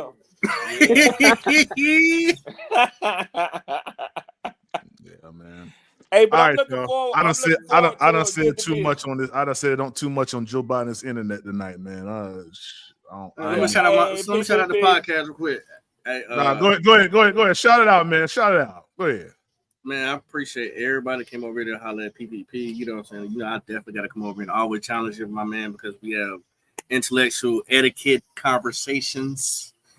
And, you know, we always get our wheels turning. Whether we agree or disagree, we all one family. We Panther fans. But make sure, man, y'all come out to the Black Cat Panther podcast, man. Make sure y'all come out to the Black Cat Panther podcast after dark, but you got to be a member. I am about to do a giveaway. You know what I'm saying? To holler at the people that's been holding us down. Man, we love y'all, man. It's gonna be a long year. We're here for it. You want to get your stress off? We got blood pressure pills. We got a hotline just for you to call so you can talk to one of our representatives to get y'all mind right. Anywho, keep pounding. Bucket with your girl. Go ahead and tell them where they can find you at Bucket with your girl. You can find me at Bucket with Your Girl on YouTube as well as IG if you ever want to talk to me in a DM, anything about football. You know where to find me. I'll hit you back. And I want to thank everyone on the, especially on this channel for, just making me feel welcome, being respectful. I always have good conversations with you guys. You guys make me laugh. And thank you, PPP, for always allowing me to not only shout out my channel, but just for bringing, my knowledge of football to your channel, as well as create some contents with the Bucks. And yeah, I appreciate you guys a lot. Oh yeah, no problem, man. I appreciate your football understanding. It's far few and in between that you find someone that's as knowledgeable as you that just wants to share and talk about their team. So in a respectful and a professional manner at that, that's the biggest thing for me because I see this platform going places, man, and those are the type of people that I want included when people outside sponsorships come inside and start looking at this content. That's what they're looking for to see if it's anything reputable. So I do appreciate you, Bucket, with your go. Red Swarm. I'm not. Yeah, man. I'll make it quick. I don't have a podcast, but y'all can always find me on all of your resident Carolina Panther podcasts. They like to call me Blue Swarm. I will be showing up. On Third cousin. Yeah, thank you, Poppin. Thank you. I will be showing up on Bucket with Your Girl on a regular basis, and then they'll be calling me Pewter Swarm. So oh hell no. Today just a warning, Bucket. But hey, it's on a serious note, man. PPP. Listen, man, as always, I have a great time over here. I hope that I provided a little bit of entertainment for all of the Panthers fans who like to mop the floor up with Red Swarm. I really enjoy it. And PPP, I want to tell you this. There's a guy on and Poppin knows him. There's a guy in the Saints realm, in the Saints podcasting. And two guys. One of them is State of the Saints podcast with TJ Jones. And another one. Yeah, another one is Dolph Jackson with and Poppin, Dolph too. Dolph. Yeah. And they're along the lines of what you have going here, with what Bucket has going, and with what my man. I'm trying to think too much. He's my Falcons content creator, and you know who I'm talking about. You and him, huh? Yeah. You talking about Jew Talk. I think that y'all, if you could get those people involved, we'll have a very interesting round table. Yeah. That's going in the direction that you're trying to get all of us when we pull up here. You know what I'm talking about? Absolutely. Yeah, that's going in that direction. That'll fit very nicely with what Bucket has going, with what Jew has going. I think those are a couple of guys that you could reach out to over there. Yeah. That will fit in really nicely with where the lane that y'all are in, man. Absolutely, man. I'm all for it, man. I'm gonna reach out to some of these guys here pretty soon. You said that's what the state of the Saints. That's what it's called. State of the Saints. Yep, State of the Saints podcast with TJ Jones, and Keep It Real podcast is with Dolph Jackson 17. Dolph 17. Yeah, Dolph. Okay. Yeah, Dolph is good people, man. Andrew, what's up, Andrew? Hey, listen, I know you're getting ready to close out, but I had to drop in because I want to let Red know. Red, I'm getting ready. Red, I'm planning on pulling up on you in week 18. Yes, sir. Yeah. We're pulling up on Red week 18. We are. Drop the bomb. Drop the bomb. Drop the bomb. Nah, for real. Drop the bomb. Yeah. Hey, Red, we're going to have that beer you talked about. Thank you, brother. I'm looking forward to it. Oh, yeah, so am I. I think, man, I got to go to Atlanta. I got to go pull up with Red because we've been talking about that beer we're going to have together. Yes, sir. My nephew has a microbrewery. It's called Hey Man. So I'll make sure I get you at least, little bit of that too. It's pretty good, man. Yeah. We'll do it, man. You're gonna leave Atlanta with all type of grease on your fingers. See, look at you, lemon pepper. Big You know, Kite, we going to Magic City, Big Kite. I'm no stranger to Georgia. I was just in.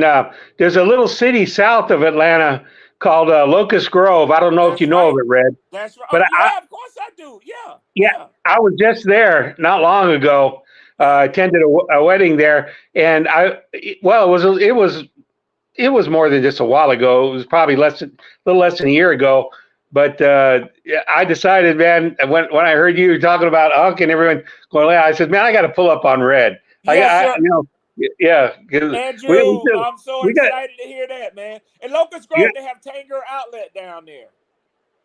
What's that? They have this place called Tanger Outlet down there. It's a big thing down. Yeah. It's like a little strip mall area with all of these designer stores. Yeah, it's nice down there, man. Oh, yeah, definitely, man. But, we're definitely going to do it, Red. I'm going to meet you because don't forget, Red, you promised you could tell me all those trailer stories. Yeah, from my uncle. Yeah, my Uncle Kenny. I sure will. Oh, man, I'm looking forward to it, Andrew. All right, guys. Well, hey, listen, I'm going to hang up, but you guys finish the show out. Good show, PPP. Great man, show. I appreciate it, Andrew, man. Thank you for pulling up, Andrew. I appreciate it. No problem. You, no problem. Yes, sir. B Print, ain't nobody punching no Panthers podcasters. We ain't doing that, man. But y'all, we out, man. I appreciate you guys, man. We'll be back probably on Monday. I'm gonna probably take tomorrow off and just kind of chill out. Last day of the month. Got to go on a little trip. If I pull up, it's because it's something important, man. But can't wait to see you guys on Monday. Y'all have a good one. Also, if y'all got travel plans for the 4th, be careful, okay? We always lose a lot of great people, man, over this week, man. I just want everybody just to be careful, man. Of course, man, hey, I'm a minister of the gospel. So I'm praying for safe travels over all you guys, man, and ladies. Just, have a great and safe, weekend. Oh, don't forget, we're also doing the giveaway on the 4th of July. It's going to be a Cash App giveaway. If you are a member of Panthers Prime Podcast, you are automatically entered into the drawing or, the contest. We're going to be doing the numbers again. Pick a number between 1 and 1,000. I'm giving away 4 Cash Apps, all right? So make sure that you pull up 4th of July. Go ahead, pop your fireworks, get your chicken, eat your hamburger, get your hot dogs, get all that stuff, man, and then pull up the PPP, man. Hey, PPP. Yo. Keep doing what you're doing, bro. I'm tapped in way from Texas, bro. I've been telling my partners about you. I've been sending the link to your YouTube channel to them for them to check you out. So, bro, just keep pushing this Panther content, bro. Like, you know what I'm saying? I see your channel going to other places, bro. Like everything you're doing by letting everybody talk and finish their points, it make the listen easy. Like when you go back and listen, it's smooth, bro. So I just want to say, keep doing what you're doing. Shout out to the whole chat. And yeah, man, y'all catch me over here at PPP. It's only a few content creators, channels I check out. So PPP one of them. Y'all make sure y'all subscribe, man. Still form that like button. Yeah, man. Hey, man, are you going to be at the Denver Colorado game? I think I want to catch that Cowboys game. The Cowboy isn't that home? I think that's in Charlotte, right? It's in Charlotte. Okay. Yeah, it's in Charlotte. Yeah, it's in Charlotte. Yeah. You think you're gonna come to Charlotte, man? Yeah, I want to. That's what I've been trying to do. You know what I'm saying? I'm checking in with the rooms and everything out there. Just trying to. Bring your mace. Just bring your mace, brother. Yeah. Bring your mace. For sure. Hey, man, if you do pull up to the Cowboys game, because I'll probably be at that game too, because they always take over our stadium. So I'm gonna get the Cowboys fans, some HE double hockey sticks to deal with, man. But if you pull up, man, we definitely got a link, man. Hey, man, I'll buy you something to eat while you're there, man, just to show love and appreciate you, my dude. So just let me know if you can pull up to that game. For sure. All right. Cool, man. Hey, we'll catch back with y'all probably tomorrow, man. But if not, I'll see y'all on Monday, all right? This is your boy Dimitri with the PPP Panthers Prime Podcast. You know what time it is. Let's go.